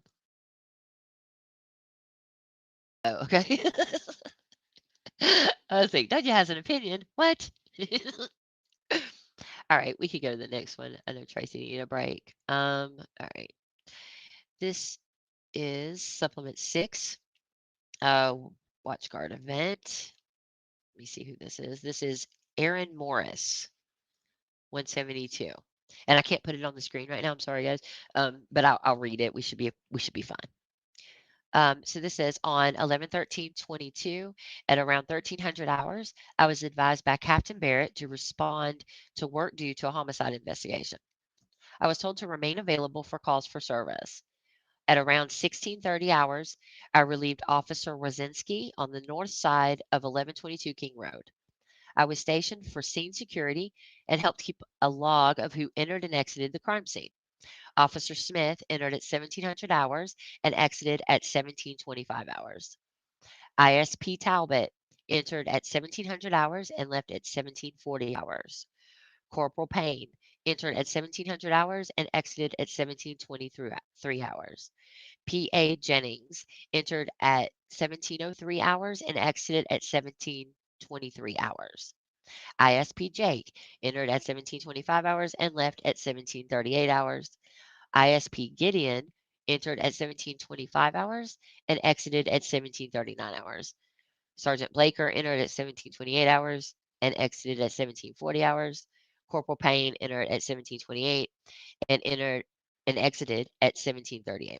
So I think that's really cool that they do have a good log of who was on scene when, who was in and out of the house, all that stuff. I think that's great that you have that because a lot of times you don't have that at all on a crime scene. And just not being in law enforcement or anything like that, I understand that that's like the first thing you do is you cordon off the scene and then you start a log of who is in and who is in and out and when they come in and out. And that's just basics. But that's not done a lot of times. Um, so this is Officer Sturt relieved me from the north side of the residence, and I went to the south side to relieve Officer Nunez at around 1800 hours. I stood at the rear of the residence for scene security. I assisted Sergeant Blaker in putting evidence tape on the sliding glass door on the south side of the residence. The tape was to ensure no persons tried to access the scene overnight. I returned to the north side of the residence for the remainder of the night. Once ISP and investigators made their final walkthrough, the residence was secured at 23:44 hours. Officer Rosendahl relieved me, and I cleared. And that's it for that one. Tracy's back. I am. Are you Okay. good? Did you get to do what you need to do? Mm-hmm. Okay, good. Because I'm Thank totally you. fine. All right. This one is John Lawrence. On November 13th at 1200 hours, Captain Barrett called me and informed me there had been multiple victims of a homicide located at a residence on King Road and requested all available detectives. I called Detective Vargas and was informed she was out of town and would be back in Moscow on Monday morning. I called Detective Mowry. He informed me he will be on his way shortly. I called Lieutenant Mike Mooney, told him I needed assistance from ISP in processing the crime scene. Lieutenant Mooney put me in touch with Sergeant Gilbertson, and I briefed him on what I knew, and he told me he would start to assemble a team. I responded to the scene where I met with Sergeant Gunderson and he informed me officers were dispatched to an unconscious person at 11:22, and that's when they found 4 deceased college-age people in the residence. I told him I needed someone from his team to return to the police department to start writing an affidavit for a search warrant. Gunderson asked Nunez to handle that task. I then did a very brief walkthrough of the residence. I entered the residence from the entrance on the north side of the building. Officer Warner, who was securing the scene, logged my entrance into the residence. I went up the stairs and located a deceased female on the floor and a male in the bed in the west bedroom on the second floor. I climbed the stairs to the third floor and located 2 deceased females in the southeast bedroom. They were both in bed. I spoke with Officer Smith, who was securing the residence at the south entrance for a moment, and then I exited the residence through the north entrance. Warner noted my departure. I called Sergeant Gilbertson and informed him of the additional information provided to me and what I had seen. I told him MPD would be needing their assistance. I also told Gilbertson MPD had an officer writing an affidavit for a search warrant. I returned to the police department where I met with Sergeant Blaker and Corporal Payne, who I had earlier called and requested they respond to the PD. At this time, Detective Mowry was at the police department. I requested they interview the other occupants of the residence where the deceased were located. There were also several friends of the deceased who had been with the deceased the night before and may have had information of their whereabouts and who they were with prior to the murders. Those interviews started about 48 hours. So about 3 hours, 45 minutes after everything started. Those to be interviewed arrived at the police department around 13:30. I put them in the training room and provided them with drinks and snacks. Captain Lanier arrived and asked me how he could help. I requested he find officers that were not already tasked and complete a canvass of the neighborhood. Captain Lanier took care of the neighborhood canvassing. Around 14:23 hours, J, K, and the blank, Xana, so maybe the family of Xana because there were people in town, arrived Yeah. at the PD. He was informed of Xana's death by Captain Dallinger. Captain Barrett informed me that Ethan Chapin's family had been notified of Ethan's death.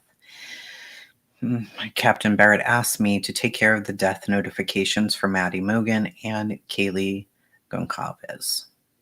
Captain Barrett provided me with the information to the university had on file for them. There was no emergency contact information for either, so I called Kootenai County Dispatch due to Maddie and Haley's home addresses being in Kootenai County. I provided M, the KCSO dispatcher, of the addresses listed for the university for Maddie and Kaylee. M told me she had the names blank and blank blank, so that's Steve and Christy, listed as residences of the addresses for Kaylee. I requested a death notification for them. I was contacted by Deputy Mitch Jan from KCSO. He asked me what he could tell the parents, and I informed him we knew very little at this time. A short time later, Deputy Jan called me and told me that when he arrived to give the notification to the parents, they were already aware. I also provided Maddie's address, and M was not able to locate anyone with the name Mogan at that address. M said she would send Cordy Aline, PD officer, by the residence to make contact. A short time later, Officer Matt Seichus requested I call him. When I made contact with Matt, he told me S and K of Madison Mogans were driving. So Steve and Christy, maybe? I don't know. We're driving to Moscow. After about 20 minutes into my conversation with this officer, they arrived at the PD. Captain Barrett gave them the death notification. Barrett requested I interview them. I spoke with Steve and Christy in the lobby of the interview room. They told me they had a great relationship with Maddie. She got along with everybody. So would this be Steve and Christy in the lobby? They told me they had a great Uh, relationship with Maddie because that's Kaylee's parents, right? yeah, I just did initials because Yeah, trying to figure out who they're talking about. People have similar initials and stuff, so yeah. I have no idea. Yeah, they basically, I mean, she was always with them. So, okay. She had a strong relationship with her boyfriend, Jake, who lives in Boise, and that she had just gone to Boise to see him the weekend prior. Madison and Jake have been dating for about a year and a half. He is from blank. I asked if there were any problems with past boyfriends, and there were none to their knowledge. I asked if Madison had mentioned any stalking behavior from anyone that made her uncomfortable, and she said they never spoke of anything. The rest of my shift was spent allocating resources that were needed. So that was number 7. And here's number 8. Okay, this is John Rosinski. Mhm. So on 11/13/22, I received a phone call advising me there was a quadruple homicide at 1122 King Road. I arrived to the Moscow Police Department, put on my police issued uniform, and relieved Officer Warner at the above address, who was currently holding scene security and maintaining a log of who came in and out of the apartment at the front door, which was on the north side of the apartment. That was a very long sentence. So Scotty, it was Scotty and Karen Okay. Laramine. Karen Laramine. But Okay. thank you, Ivy, for that. I appreciate it. Okay. I was on scene for about 2 hours until I was relieved by Officer Morris, who took over my duties. The following day, on 11/14/22, I learned that a sheath was found inside the apartment. The sheath was tan in color and had a Marine Corps eagle, globe, and anchor (EGA) symbol on the sheath. The words USMC were located under the EGA, and the K bar K bar was above the EGA. I was asked to follow up with businesses in town to see if that particular knife was sold there. I followed up with Tri State Outfitters, Big Five Sporting Goods, Moscow Building Supply, Spence Hardware, and Walmart. Each of the above stores does not sell a K Bar brand knife. Well, I mean, it says USMC. Okay. While at Walmart, I was speaking with a staff member, S, name listed on tag, who was showing me the knives on display. She told me about 2 to 3 weeks ago, a white college aged male asked for a black ski mask that would cover his face. S was unable to provide much detail other than he was taller he was taller than she was and maybe had tan skin complexion. Tan, huh? S said that she advised the male they did not have any black ski masks and only camo. S said the male then walked away. On 11/14/22 at about 11:45 hours, I spoke with PR at the Memorial Gym substation. R is currently the blank for the fraternity. Blank, blank. I asked R if he could walk me through what they did on the night of 11/12/22 in the early morning of 11/13/22. R said that about 18:30 on 11/12/22, he was at a party. R said the party was at the Tree House, which is an offsite campus house for the sorority blank. R did not know the specific address, but said the house is near the Whites apartments. R said at the party he saw Ethan, who was with, he saw EA, who was with E boyfriend, unknown name, maybe H. R said A was the only member of blank that he recognized at the party. R said he left around 2200 or 2300 hours. R said that he went back to blank and watched a movie with CD, TR, and KS. R said he went to the corner club around 0149 hours on 11/13/22 to pick up JG, JD, and NR. R said they were alone and not with anyone. R said he dropped the three above individuals off back at their apartment off of King Road. R said after he dropped them off, he went back home. So I don't think any of these people had anything to do with anybody in the house. No, me either. And I think as far as the Walmart lady, she clearly says a white college age male. And maybe he had Tan skin, tan. Yeah, so he was like not pale, right? Because she said right? he's a white guy. And then maybe he was a little more tan than she is. Maybe she's very pale. Who knows? I don't know. But Brian's very pale. He was very pale then, Yeah, I and don't that know. may not have been him. The guy left because they didn't have the black ski mask. It Yeah, doesn't mean. I mean, it could have been anybody. sure. Yeah. So this one is really nothing. This is just telling us that a canine arrived at the house. So they had a canine on duty, which was very good as well. When did the canine come? Let's see. It says right here at approximately 1100 hours, I responded to 1122 King Road. Arrived shortly after with her cadaver dogs to attempt to locate a blood trail from the residence. So it looks like the prosecuting attorneys arrived as well at that time. ISP entered at 11:25. Vargas. Okay. Okay, So, yeah, I read all those off a little while ago. Yeah, so good deal. I all just right. want to see what time the dog got there. So This is Jacob Testdahl. All right. Okay. This one says on November 12th, at about 2100 hours, I began an overtime shift for plainclothes detail on the University of Idaho campus and related areas. This patrol was for minors in possession consumption of alcohol, along with alcohol drug offenses. During this patrol, I and other officer with me, Officer Rosendahl, had only our body worn cameras. We were operating out of the Moscow Police Department Ford Fusion, which I drove throughout the entire detail. This particular department vehicle did not have a dash camera or any other recording device. My street time conducting the plainclothes detail concluded at 3:52 on November 13th. During this detail, Officer Rosenthal and I made several patrols through the area of King Street and Queen Road. During each patrol of the area, we traveled on the north side of 500 Queen Road heading east. We wrapped around the building heading south on east side, then west on the south side of the complex.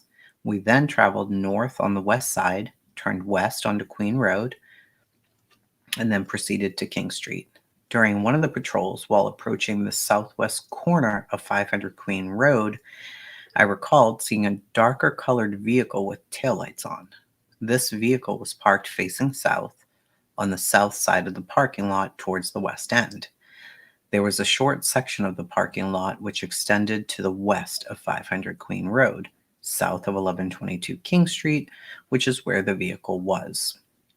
Each time we patrolled this area, I drove the same route. During the final patrol, which to the best of my recollection was between 2 and 3 on the 13th, we traveled north on the west side of the apartment complex. I saw several individuals approaching the residence at 11:22. During this detail, I was looking for alcoholic beverages, open alcohol containers, and individuals who appeared to be intoxicated. I observed the individuals as I drove past, but did not see any reason to contact them for our related patrol. I recall my view of the individuals being obstructed by vehicles and brush on the east side of the parking lot for 1122 King Road. The individuals were walking close to a vehicle which was parked in the northeast corner of the lot. As I turned onto Queen Road and traveled west, I continued to view the individuals. From my recollection, there were at least two individuals, possibly three.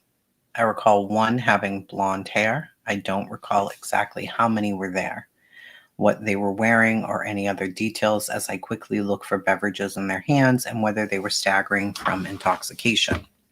Since we made several patrols through the area, I cannot say with 100% confidence I saw the vehicle on the same path that I saw the individuals. Upon reviewing of my radio history, I contacted three individuals at blank Taylor Ave about 2:55. To the best of my recollection, this was after exiting King Street After seeing the individuals at 1122 King Street, we cleared this contact at 332. Okay, so he must have just seen them coming home from the bar. That's what it sounds like anyway. Number 11, Jenny? Okay. Number 11.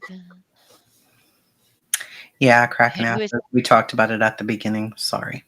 Yeah, he passed away. That's the first thing we talked about when we first got here, sadly.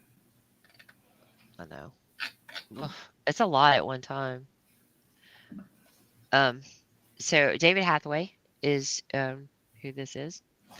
On November 14th, 2022, at about 22:42 hours, dispatch advised they were forwarding a call to my cell phone. My phone briefly started ring, but it suddenly stopped. For some reason, the call was forwarded to voicemail before I could answer. When the voicemail came through to my phone, I learned it was from JS. The voicemail said, "Hey, how's it going? My name is JS. My phone number is blank. I just wanted to make a statement to you guys because I was close friends with Maddie Mogan. I was with her at the corner club most of the night, and then after we left, we wanted to go to John's Alley and we went to stopped at Grub Truck. They got Grub Truck, then a car picked them up and they left and went home. I just wanted to make a statement about something unintelligible after that. I don't know if anything is helpful, but I was just with them like for a little bit. So if I can be any help, I would like to. Give me a call. Thank you." Shortly after I got the voicemail, S called dispatch again and was successfully transferred to my phone. At about 22:46 hours, I talked to S on the phone. S essentially said the same thing he said in the voicemail. He left. S said he was out with Maddie at the corner club until about 02:30 hours. S said several times he did not know who the other girl was that was with him that night. That's weird. S described the girls getting in a silver sedan after they got food at the grub truck. I confirmed S name, date of birth, address, and phone number. I also occur I also confirmed with S he drove to his parents' house at blank in Boise.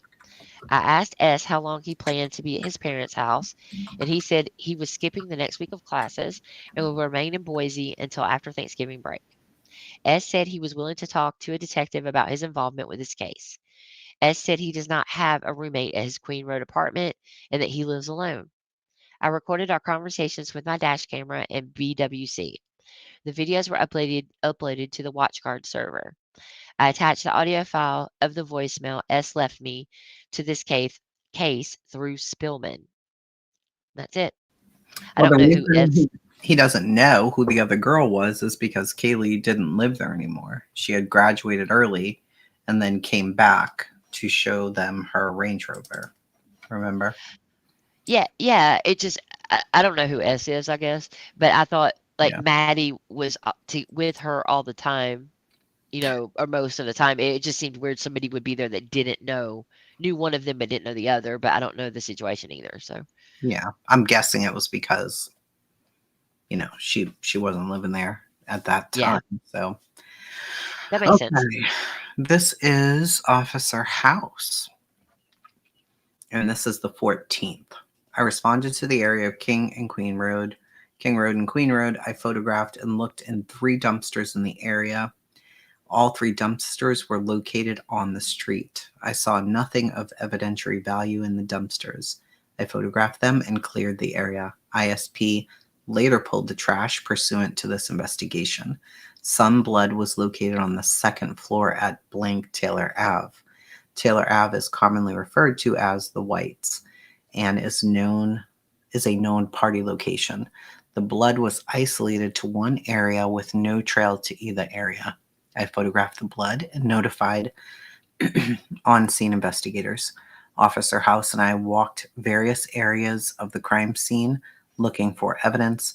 Officer House and I found nothing of evidentiary value. So this is Gunderson. So Gunderson and House. Okay. Okay.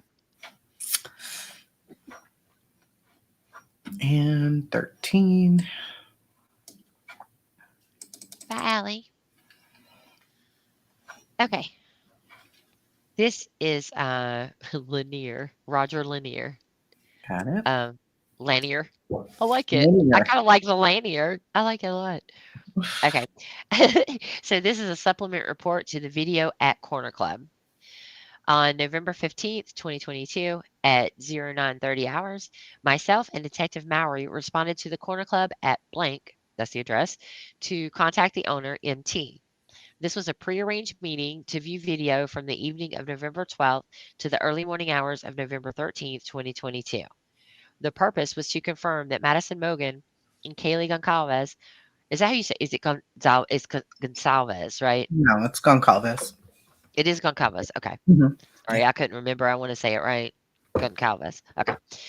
Were at the corner club and had been reported and to try and identify individuals seen on the grub truck video later in the morning, specifically a male who appeared to be accompanying them. Upon arrival, T already had the video up on the screen and queued to the proper time frame. Detective Mowry began scrolling through the video, which consisted of multiple views and multiple screens that were all in time sync.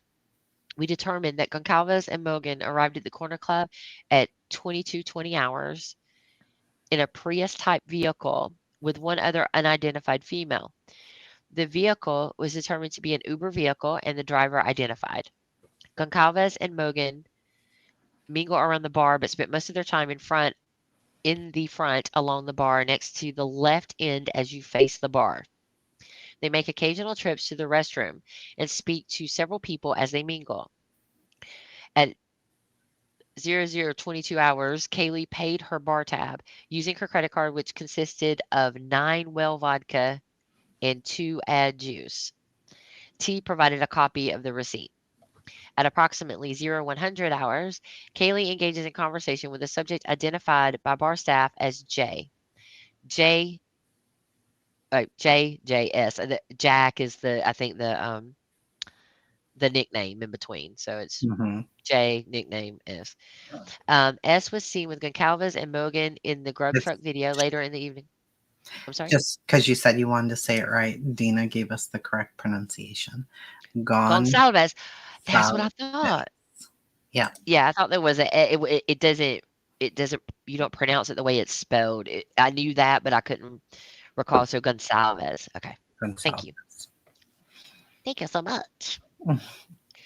Okay, let's see. S was seen with Gonsalves and Mogan in the grub truck video later in the evening. This appeared a, to be a consensual conversation, and it appeared they knew each other. At approximately 0114 114. hours, yeah, 0114 hours, zero, yeah. Mogan joins the conversation, and all three remain generally in the area of the bar near the wall. Nothing stood out during that time, and both appeared to know S. At 0131 hours, S paid his bar tab with his credit card, consisting of 5 can bottle and 2 kamikaze. After paying, he walked to the back of the bar, went into the restroom, came back out, retrieved his coat, and came back to an area near the exit where Gonsalves and Mogan were waiting.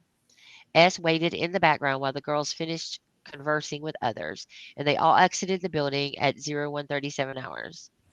The parking lot camera shows them walking away together across, then out of the parking lot in a westerly direction. They were all dressed the same in the grub truck video, with S wearing a white or very light colored hoodie with a brown coat over it.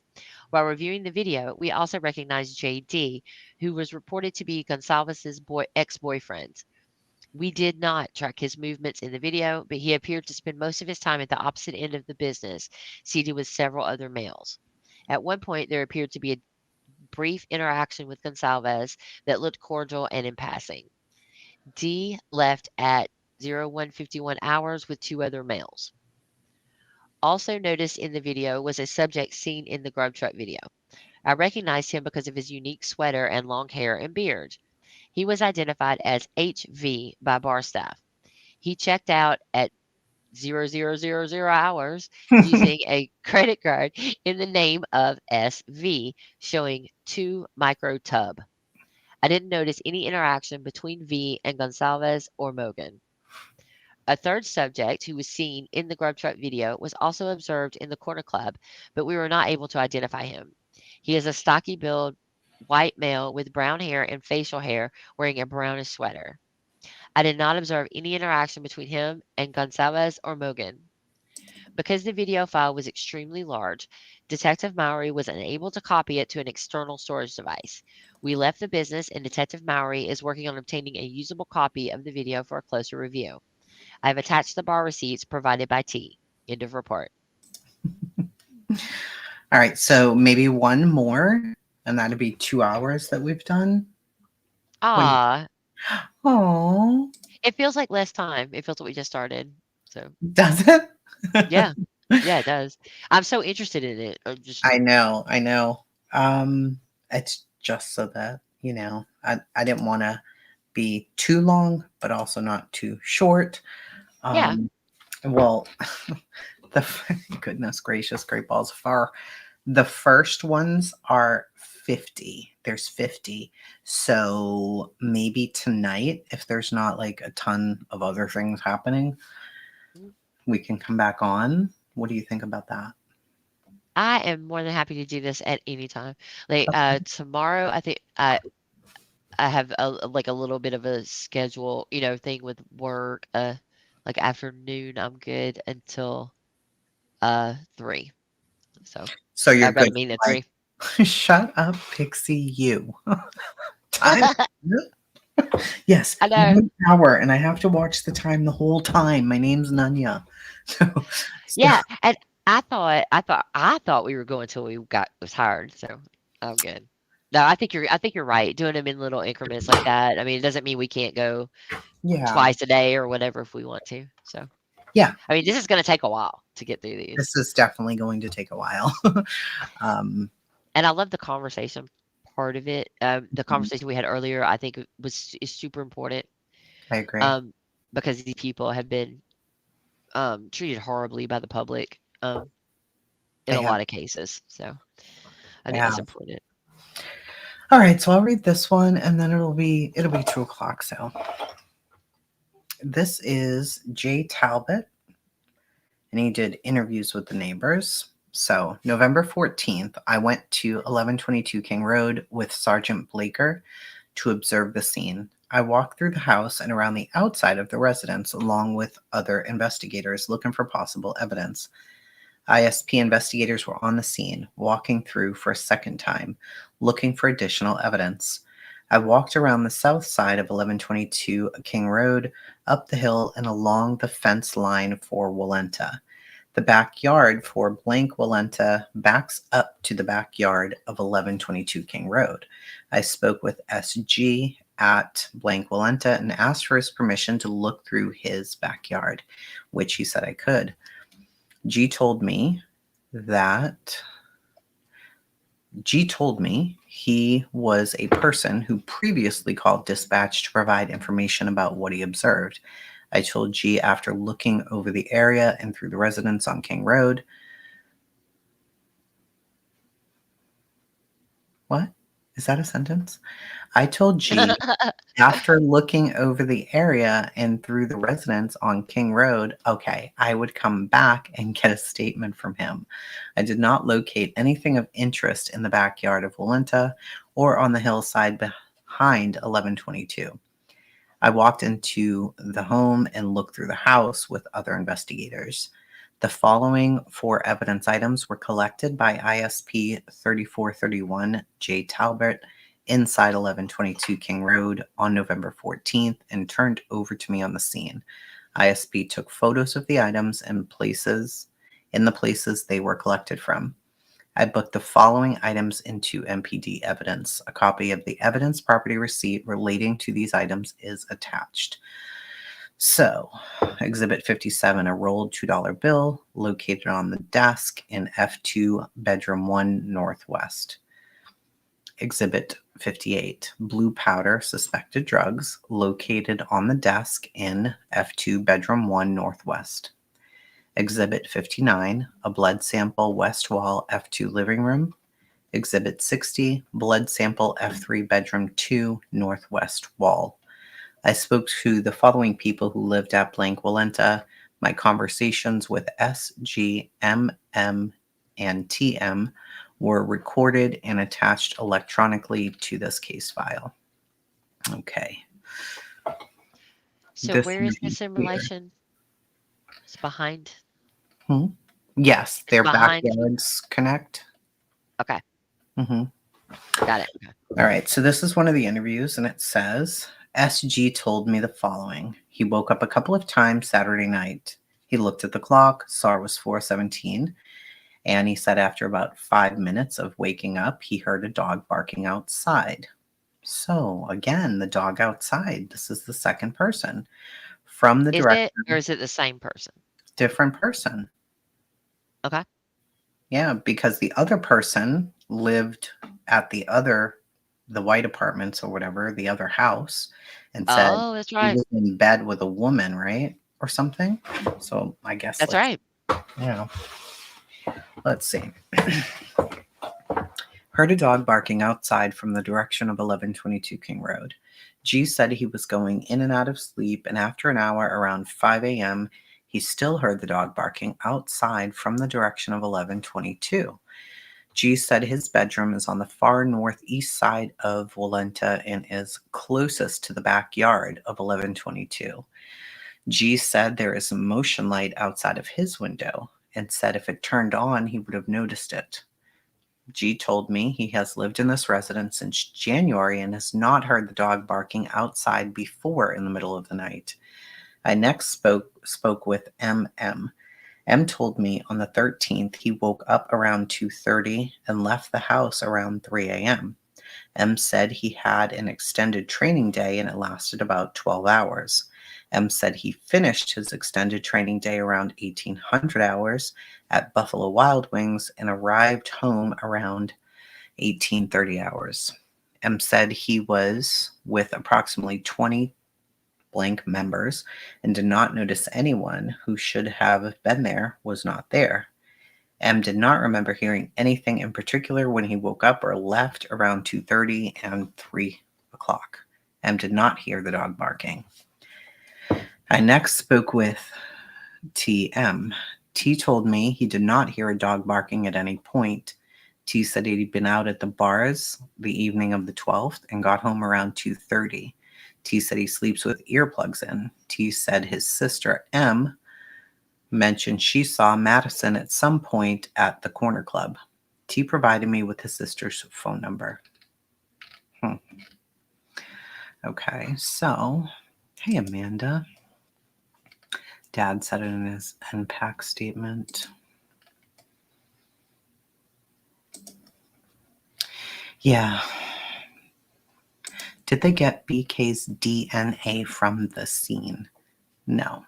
What they got was touch DNA on the sheath, right?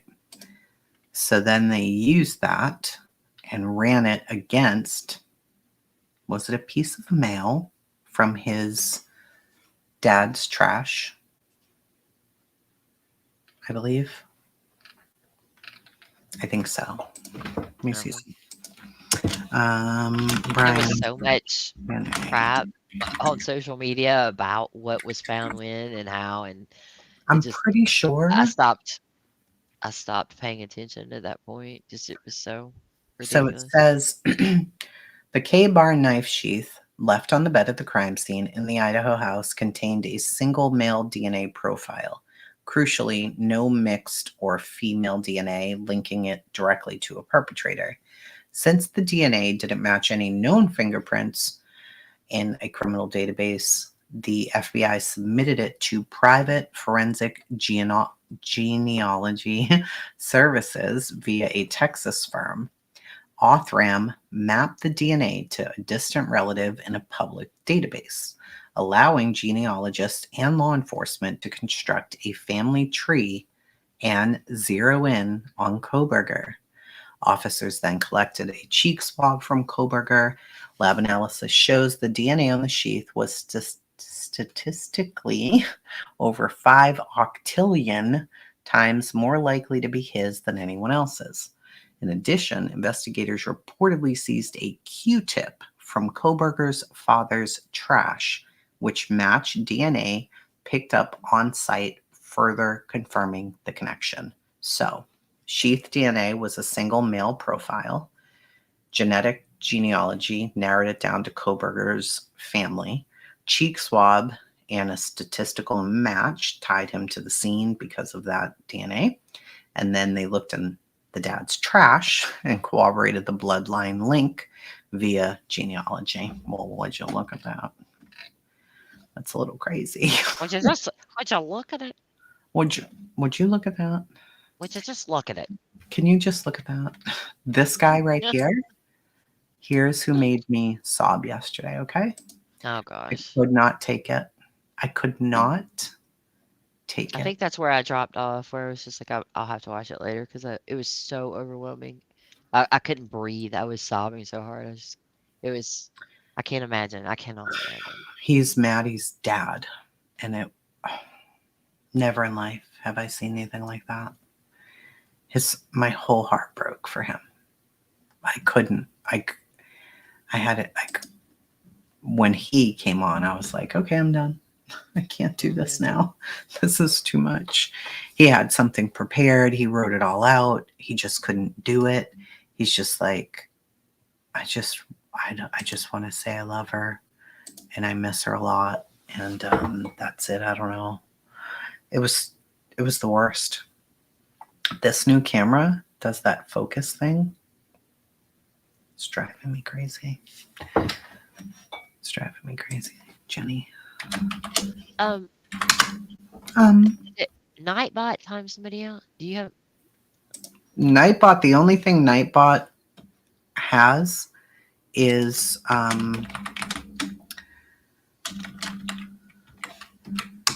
bad words. Don't say bad. Yeah, they didn't say any bad words. Who did it time out? What did it do? Pamela with an H. It said Ellie at Presser said BK deleted stuff off his phone and used VPNs, so they weren't able to trace him stalking social media. But in my opinion, he did stalk. Was that a while ago or just now? That was Pixie told us about it. Oh, it was a while ago. Oh crap. That was a while back. Yeah, it was way back. Okay, you got it. Yeah. Sorry. Question: have you listened to Kaylee's sister or no? No. Okay. Do you want to? We're going to, yeah. It's something, girl. This is his sister. And I will say I have mixed feelings on this, so I want you to tell me what you think, okay? After she. Okay. It says Olivia, but it's spelled Olivia. You can see it up there, but. Okay. Kaylee's sister. Hello, I'd like to start by thanking the court for allowing me the time and opportunity to speak today. My name is Olivia, and I am the big sister of Kaylee Gonzalez, and I was blessed to love Madison Mogan as a sister too. I'm not here today to speak in grief, I'm here to speak in truth. Because the truth is, my sister Kaylee and her best friend Maddie were not yours to take. They were not yours to study, to stalk, or to silence. They were two pieces of a whole, the perfect yin and yang. They are everything that you loved, accepted, vibrant, accomplished, brave, and powerful. Because the truth about Kaylee and Maddie is they would have been kind to you. If you had approached them in their everyday lives, they would have given you directions, thanked you for the compliment, or awkwardly giggled to make your own words less uncomfortable for you. In a world that rejected you, they would have shown mercy. Because the truth is, You're muted.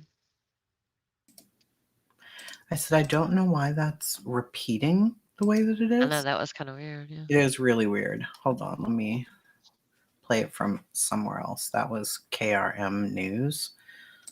That's terrible. Hold on.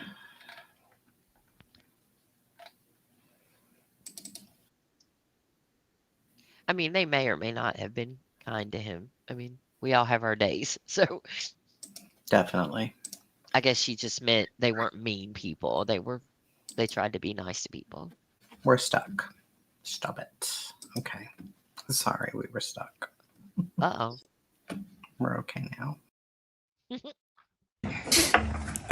Hello, I'd like to start by thanking the court for allowing me the time and opportunity to speak today. My name is Olivia, and I am the big sister of Kaylee Gonzalez, and I was blessed to love Madison Mogan as a sister too. I'm not here today to speak in grief, I'm here to speak in truth.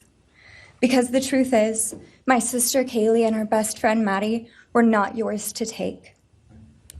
They were not yours to study, to stalk, or to silence. They were two pieces of a whole, the perfect yin and yang. They are everything that you could never be. Loved, accepted, vibrant, accomplished, brave, and powerful.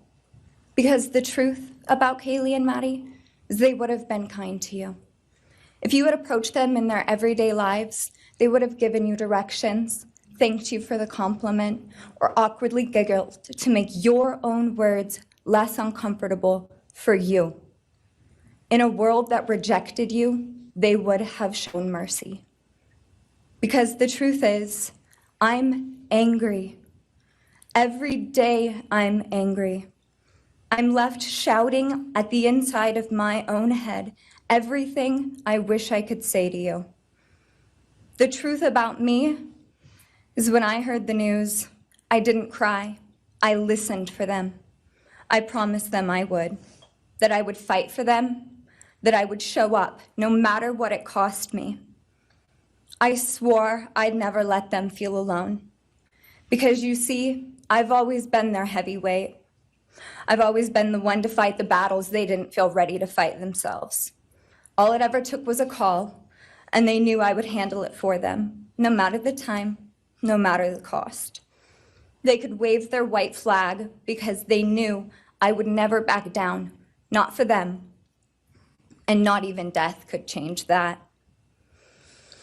Somewhere along the line, I started to think about what I would say to them if I was given just one last chance. If I could gather enough heartbreak or love or sacrifice or whatever it took to get just one message across, what would I say? Throughout this entire process, I've written my feelings down at every moment, my wishes, my love, my denial, my anger. And as one final act of love, I'd planned to read these thoughts, even jarring and discombobulating and not even making sense. Because for me, that was true love. As bare and as naked as it could be, not laced in pretty words or dressed for the occasion, but written through bleary eyes at 2 a.m. with clenched fists, angry at this reality. My true final act of love was to continue on without them, for them. That dream to read aloud my love to them, to bring meaning through pain, was the latest blow in realizing you don't deserve it. And Kaylee and Maddie don't need it. Kaylee and Maddie have always known my love, and they would never ask me to prove it by further victimizing myself to a defendant who has shown no guilt, no remorse, no apprehension. They would say to me, why would you give the satisfaction of showing vulnerability now? You promised you would never back down. And for that clarity, I'm thankful. I won't stand here and give you what you want. I won't offer you tears. I won't offer you trembling.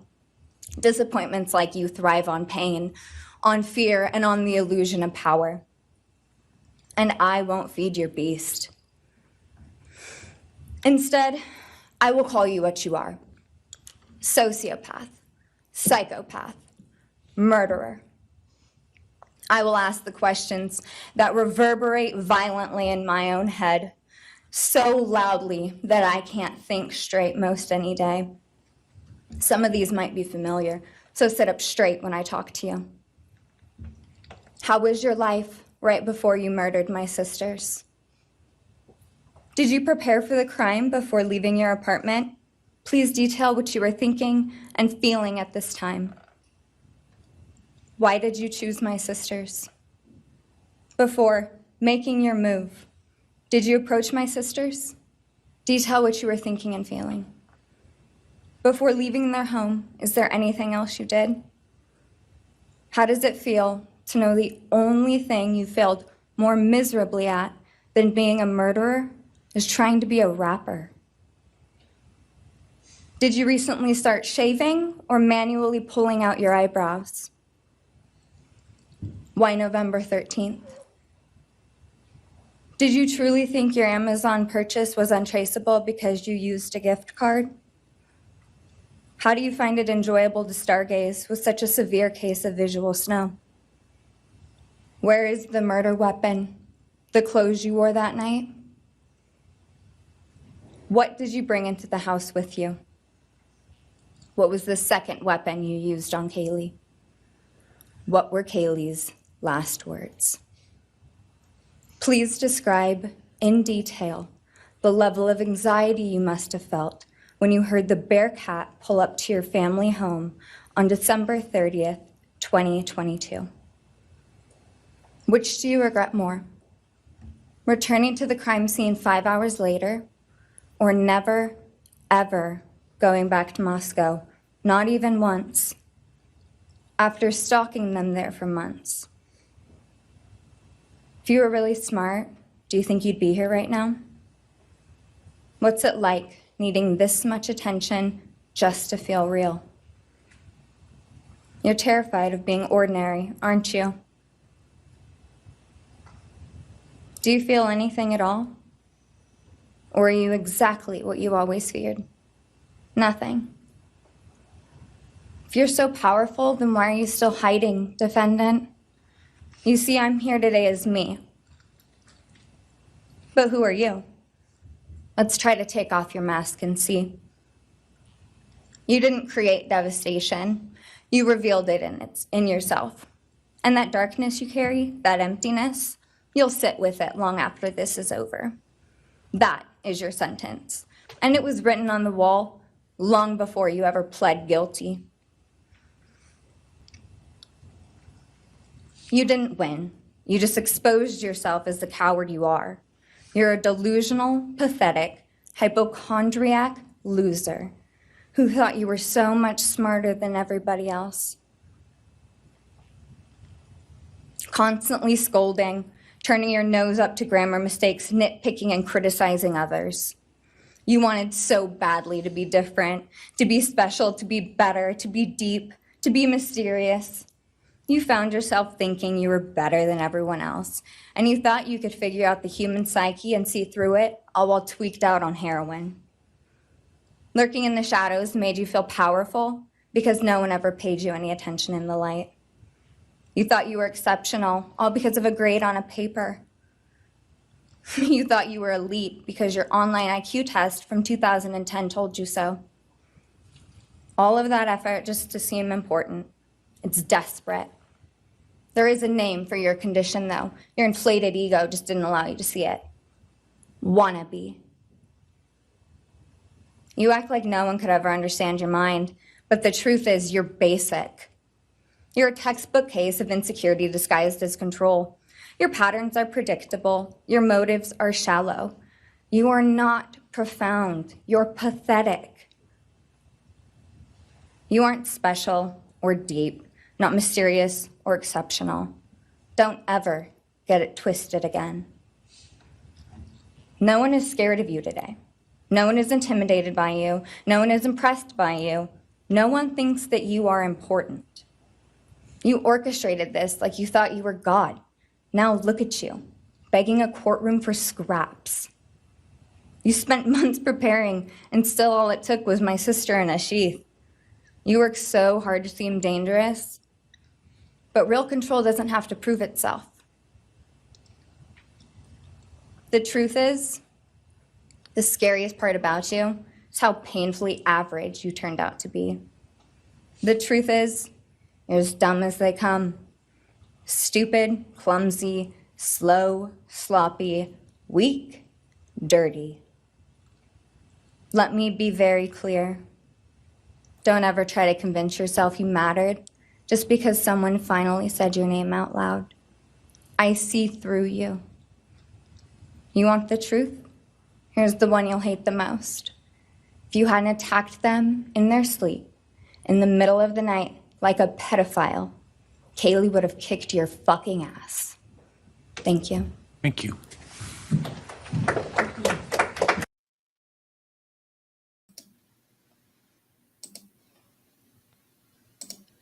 Wow.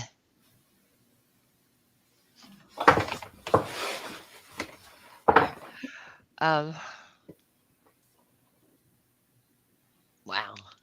What's your I reaction? think that's what she felt, and I think that is just as relevant and fair as someone getting up there and saying what what harm he has caused them. That doesn't matter to him. No. He wanted to cause that harm. A body I language mean, expert said, okay. Brian, I'm sorry. Somebody commented this. Put his arms on the chair to make himself feel bigger during the females talking and closer to his body when males would. Mm. Okay.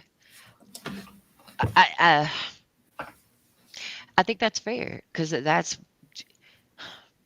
Do you know how many times I've wanted to say things like that to people who were so cruel and have done horrible things and not murder, but who are have some kind of psychopathy that, um, for instance, use missing children to Yeah. make money or um put essay on all kinds of children as a discussion piece for their video, things like that where I've wanted to say things like that Yeah. because those kind of things are obvious. You see those things, you're trying to be something, you're trying to be important, you think you're special, and you're not. You're disgusting. I And so totally cheered it on while it was happening. Like completely. okay. I took my headphones out and I let my daughter listen to it. I'm like, oh my God, remember the Idaho 4 kids? And she said, yeah. And I took off my headphones and I let her listen. And she was just staring at it and she like shook her head. And I said, what? I said, he killed her sister and her sister's best friend. And she's like, yeah. She's like, didn't you tell me he has autism? And I was like, yeah. She's like, She's like, not that Jace would ever do that, but can you imagine anybody saying these words to him? And I said, well, of course not. No, I can't imagine that. And she's like, he's not even reacting though. It's like he's not registering anything she's saying. I'm like, I think he's registering it. I don't know if he gives a shit. so Maybe he doesn't. So I think part of her felt she never followed the case. She doesn't really know anything about it except these college kids were murdered, right? So hearing Olivia speak like that, she was like, what in the world? Why is she saying all that horrible stuff? And I'm like, well, it's because, he killed her sister. She's like, yeah,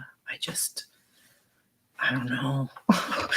I think she was just picturing it as Jace. You know what I mean? but Jace isn't Bothered her. their autism is different, right? Number one, Mm. everybody's is pretty much anybody who has is different for every person Sure, and yeah. how they Jace handle has things. a lot of emotion. Jace also did murder 4 people Of in course. cold blood. And I mean, I totally understand her as a big sister who is so wonderful and loving to Yeah. her little brother, but that's not who this guy is. Yeah. and I hope she Well, understands that. yeah, And definitely. this is not, it's not the same. And what she said to him, like what people crying and being upset didn't get to him either. Hmm. So I think he probably was highly medicated for the courtroom. They generally do Do you that. think so? Do you think he was medicated? Because I wondered that Yeah. myself. Like, do they have him on something? Because he's always like that in the courtroom, which is so I mean, strange.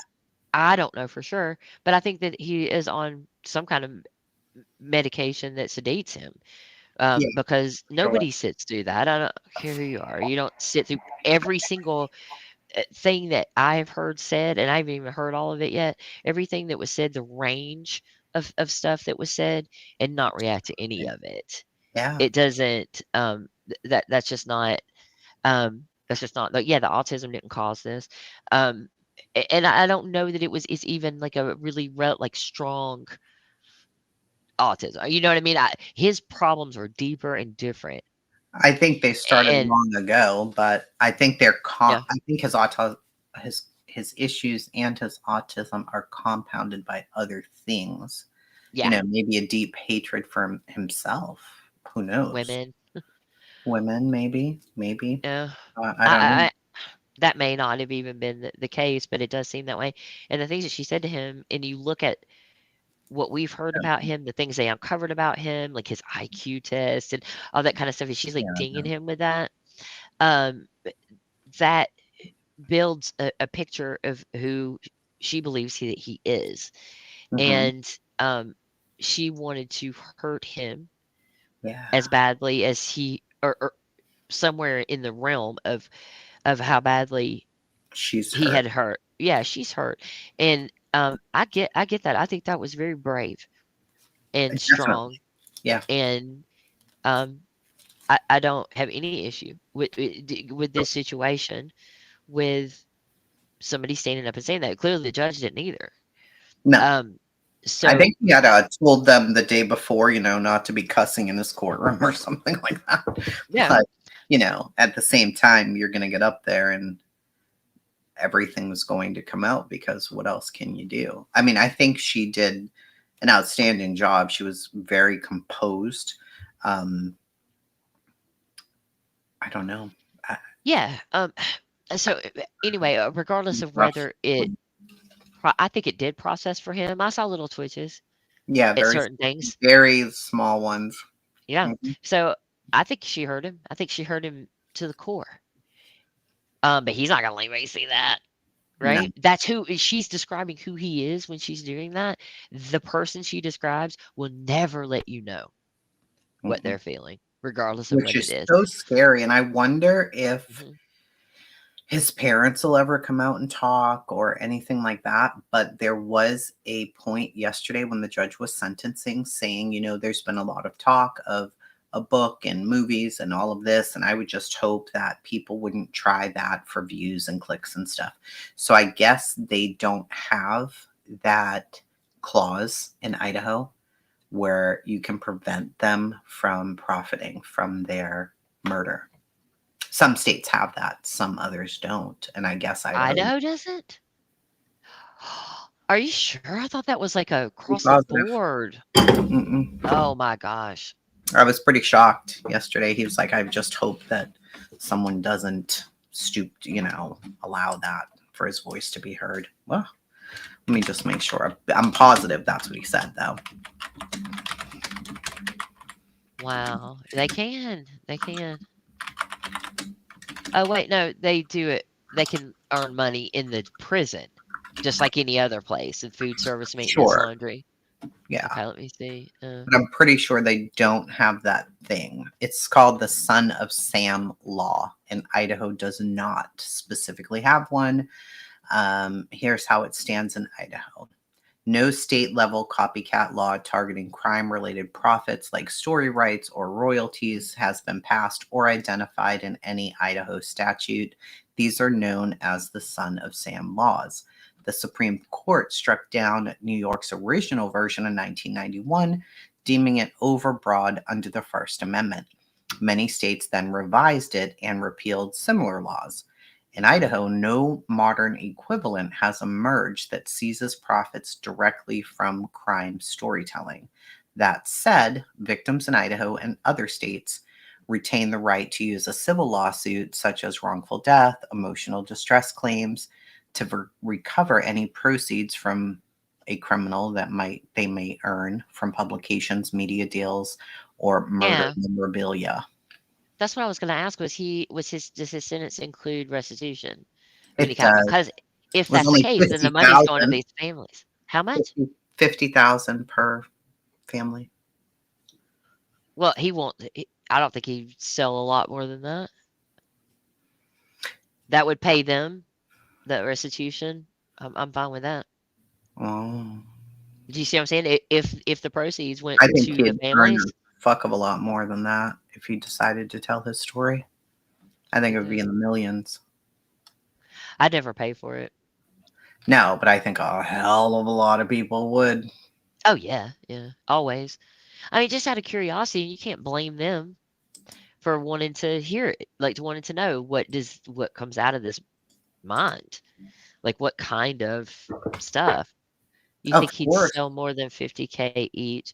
Yeah. I mean, when you talk about is that to the so 200K? Is that the So, total? So the four families? Is it also to Dylan and her family? Or what about see, because that's crazy. It should be. oh, well, the burglaries, yeah. So, I mean, yeah, the burglaries too, which they were the victims of the burglaries. So, yes. But think about exclusive rights to the first interview with Brian Koberger. If he had his lawyer negotiate that or whatever, what do you think that would be? It would be huge. Be huge. It'd be ridiculous.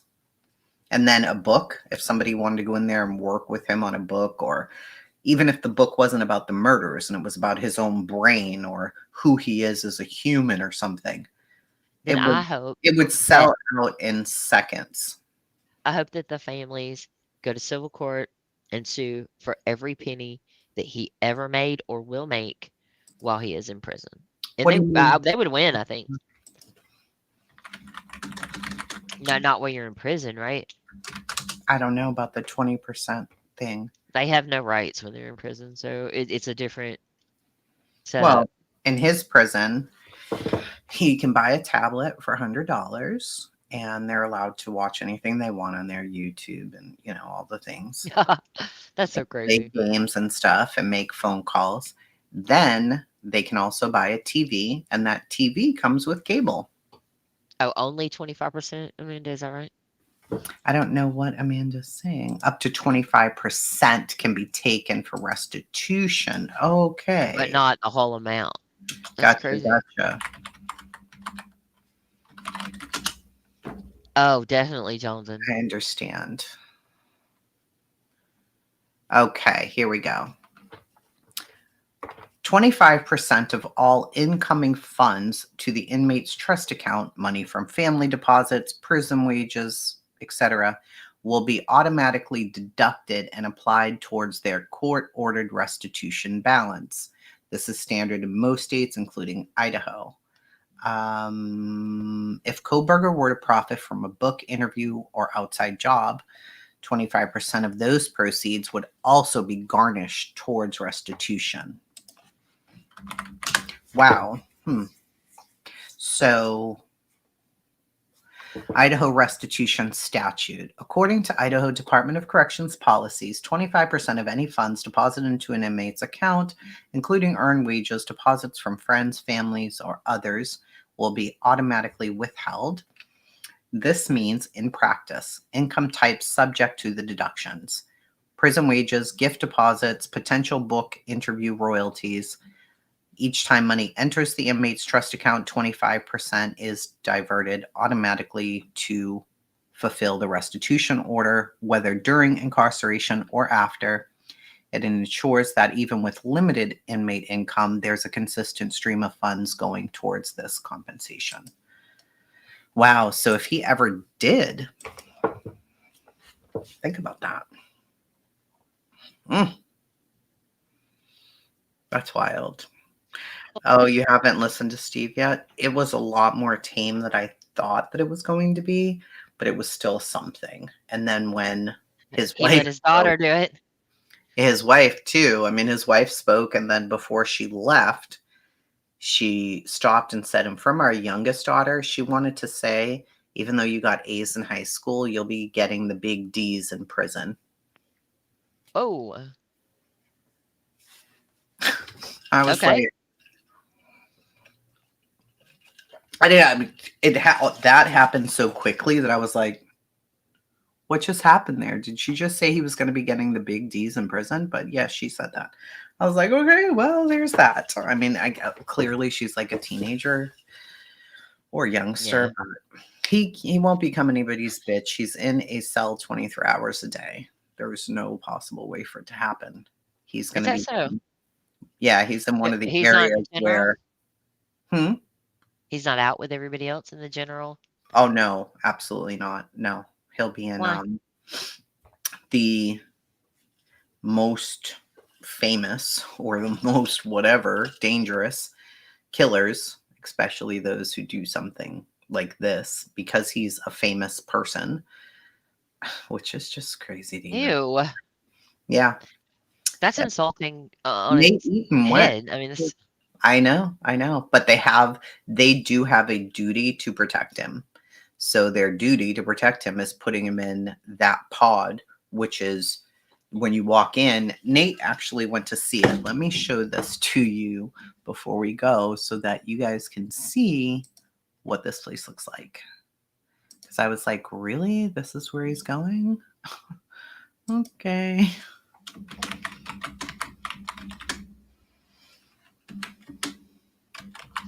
So, what does he have to spend money on? I mean, there is a limitation, right? He can get his little iPad, right? And then he has commissary, but he can only spend so much on commissary. So, what's he even spending the money on? Was it Nate? Who the hell was it? No, it was what's the other one there?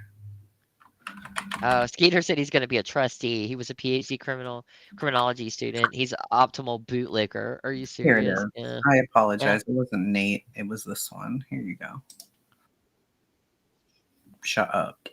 Calm down now. Let me show you. So if your the murder that you committed gets enough coverage, you get special protections. You do. Yeah. Yep. Ew, Same with ew, that's what's his disgusting. face? Lori's husband. Same thing. Chris Daybell No. or Chad Daybell. Chad Daybell. Yep. Who's also in this prison. Tater wants to know if Whitey was in PC. I'm sorry, what? Tater wants to know if Whitey was in PC. Whitey had just gotten transferred to the new prison. And I don't think they had put him in PC yet. And they got him before he could be put anywhere. It was like he just got into that prison. And they got him with socks with the locks in them. He was in a fucking wheelchair too, by the way. No, not today. Made a good point. Chad Daybell is on death row. That's different than He is on death row. Correct. Yeah, It's the same. he's separate on purpose. prison, Yeah. But all right, let's see. This is what he found out here. This is what it looks like.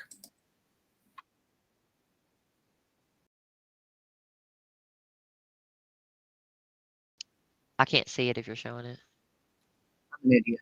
Population go, or prisoners who could hurt others have to sin were brought. Sorry. Most dangerous and violent people in Idaho are housed. We're going to go inside for this tour. Very, very rare look at what it's like on the inside. This is the area of the prison where Brian Koberger could end up. Long-term restrictive housing and what's known as closed custody, protective custody, where prisoners who could be hurt by the population go, or prisoners who could hurt others have to stay. The prisoners here are inside these cells 23 hours a day. All food and water is sent into the cells through these little doors. They can sit at these tables, but are secured to the tables with shackles, or put into these cages where they can use tablets for visitation. While we were watching, we saw inmates doing something called fishing, when they use strings from blankets or a t-shirt to send notes under the door. That's why these bean bags are placed at the foot of the door to stop them from doing it. Almost every inmate can buy a tablet to have in their cell for $100. It has music, email, and movies. And they can also buy a TV to keep in their cell, which has basic cable. This is the outdoor area where the prisoners can go 1 hour a day. Some have to stay in these cages because they are so dangerous. For prisoners who are in protective custody, they may also get time here in the library or the computer lab. Sexual offenders and murderers of young women and children can be shunned by the population here, which could be an issue for a high-profile inmate like Brian Koberger, though we're told after the newness wears off, most inmates begin to fit in. And Elizabeth, I think the thing that surprised me the most was that every inmate, regardless of where they are, can buy a tablet for about $100 where they can actually email from their cell, and they can also buy their own TV, which will remain in the cell. Crazy, right? That's what. Well, I mean, I want to go now. I could just read books, watch TV, chill out. Yeah. For the rest of my life, don't have to worry about food. You Bills. get your food. You get to go out for an Oh. hour where there's some sun coming through the whatever. That's it. Wow. You should see what it's like in Massachusetts in general population. In South Bay, it used to be crazy. Everything that they had, cell phones and fucking, it was just insane.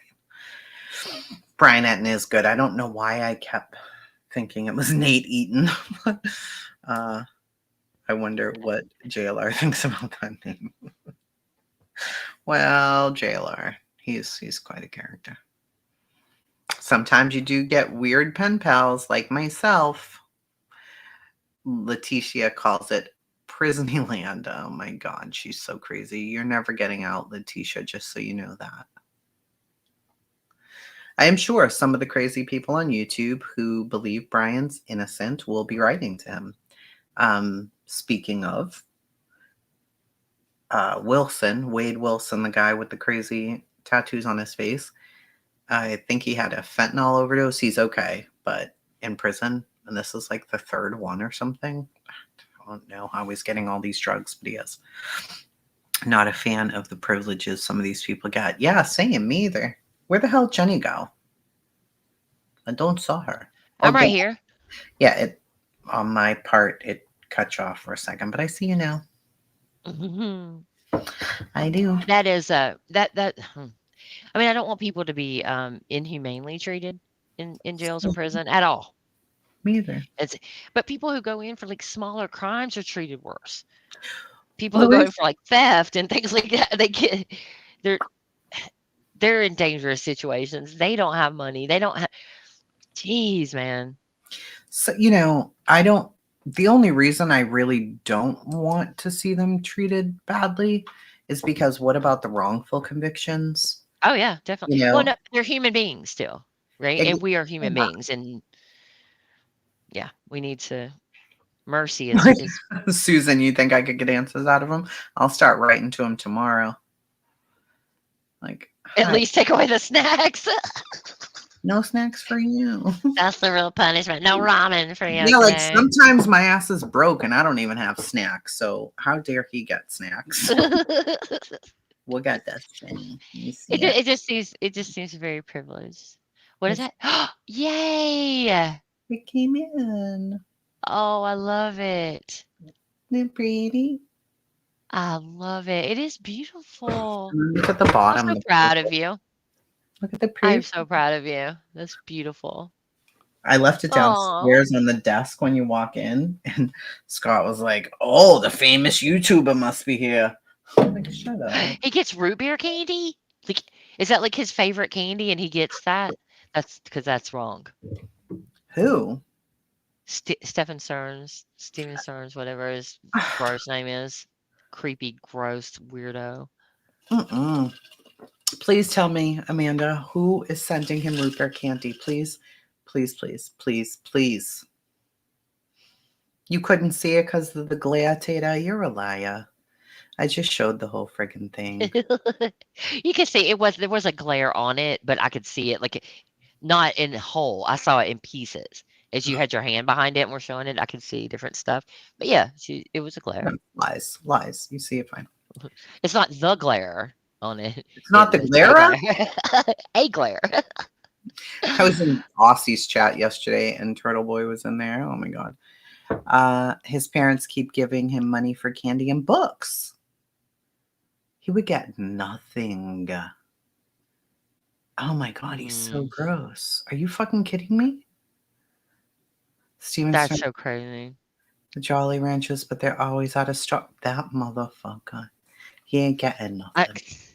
I know Sassy was very upset about the plea deal there. I don't know what the plea deal was. I haven't looked yet, but I know she was very upset. He pled guilty, and then Maddie's mom wasn't there, which is crazy to me, bro. I don't know. It's awful. Like, who's even representing that baby anymore? Nobody. And then he got the last word and he said something like he misses her. If you don't shut the fuck up, sir. All right, there you go. Oh, sorry. Can you see it now? Yeah. Oh, Yeah. this new camera's doing all the things. Well, they were saying in the chat. Hello. We couldn't see it, we swear. Look at that. That's so yeah. All right. Yeah. Breaking JLR showing press Oh, conference by is there a law press conference enforcement coming? in Idaho. What? Don't think Is I there one? won't play JLR because I totally fucking will. Me and Well, if the JLR press go way conference back, is bro. if the press conference is live right now, you can just play the press conference.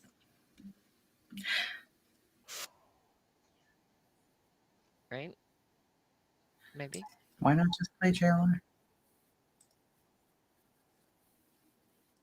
Are we in trouble? Oh. Oh, he's playing yesterday's.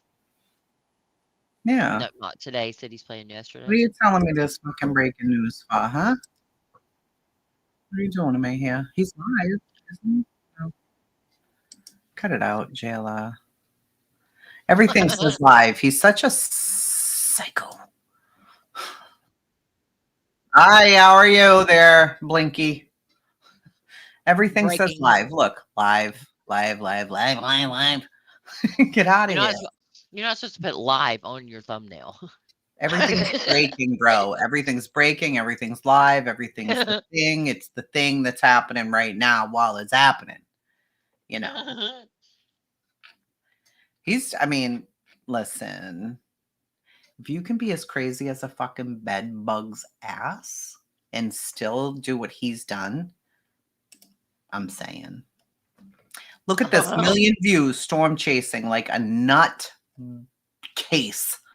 He's a wackadoodle. But I got to give him another view here because he has 666. We can't have that. Breaking news, That's not gonna help everyone. him. I am in. That's not gonna change it. It That's won't not gonna change change it. You got to have 1,000 to get it to 667. Oh, Mhm. come on, do something here. Well, maybe I'm like I don't know, I like it when he 666. has himself in the thumbnail and he's making crazy faces and doing the pointing at things.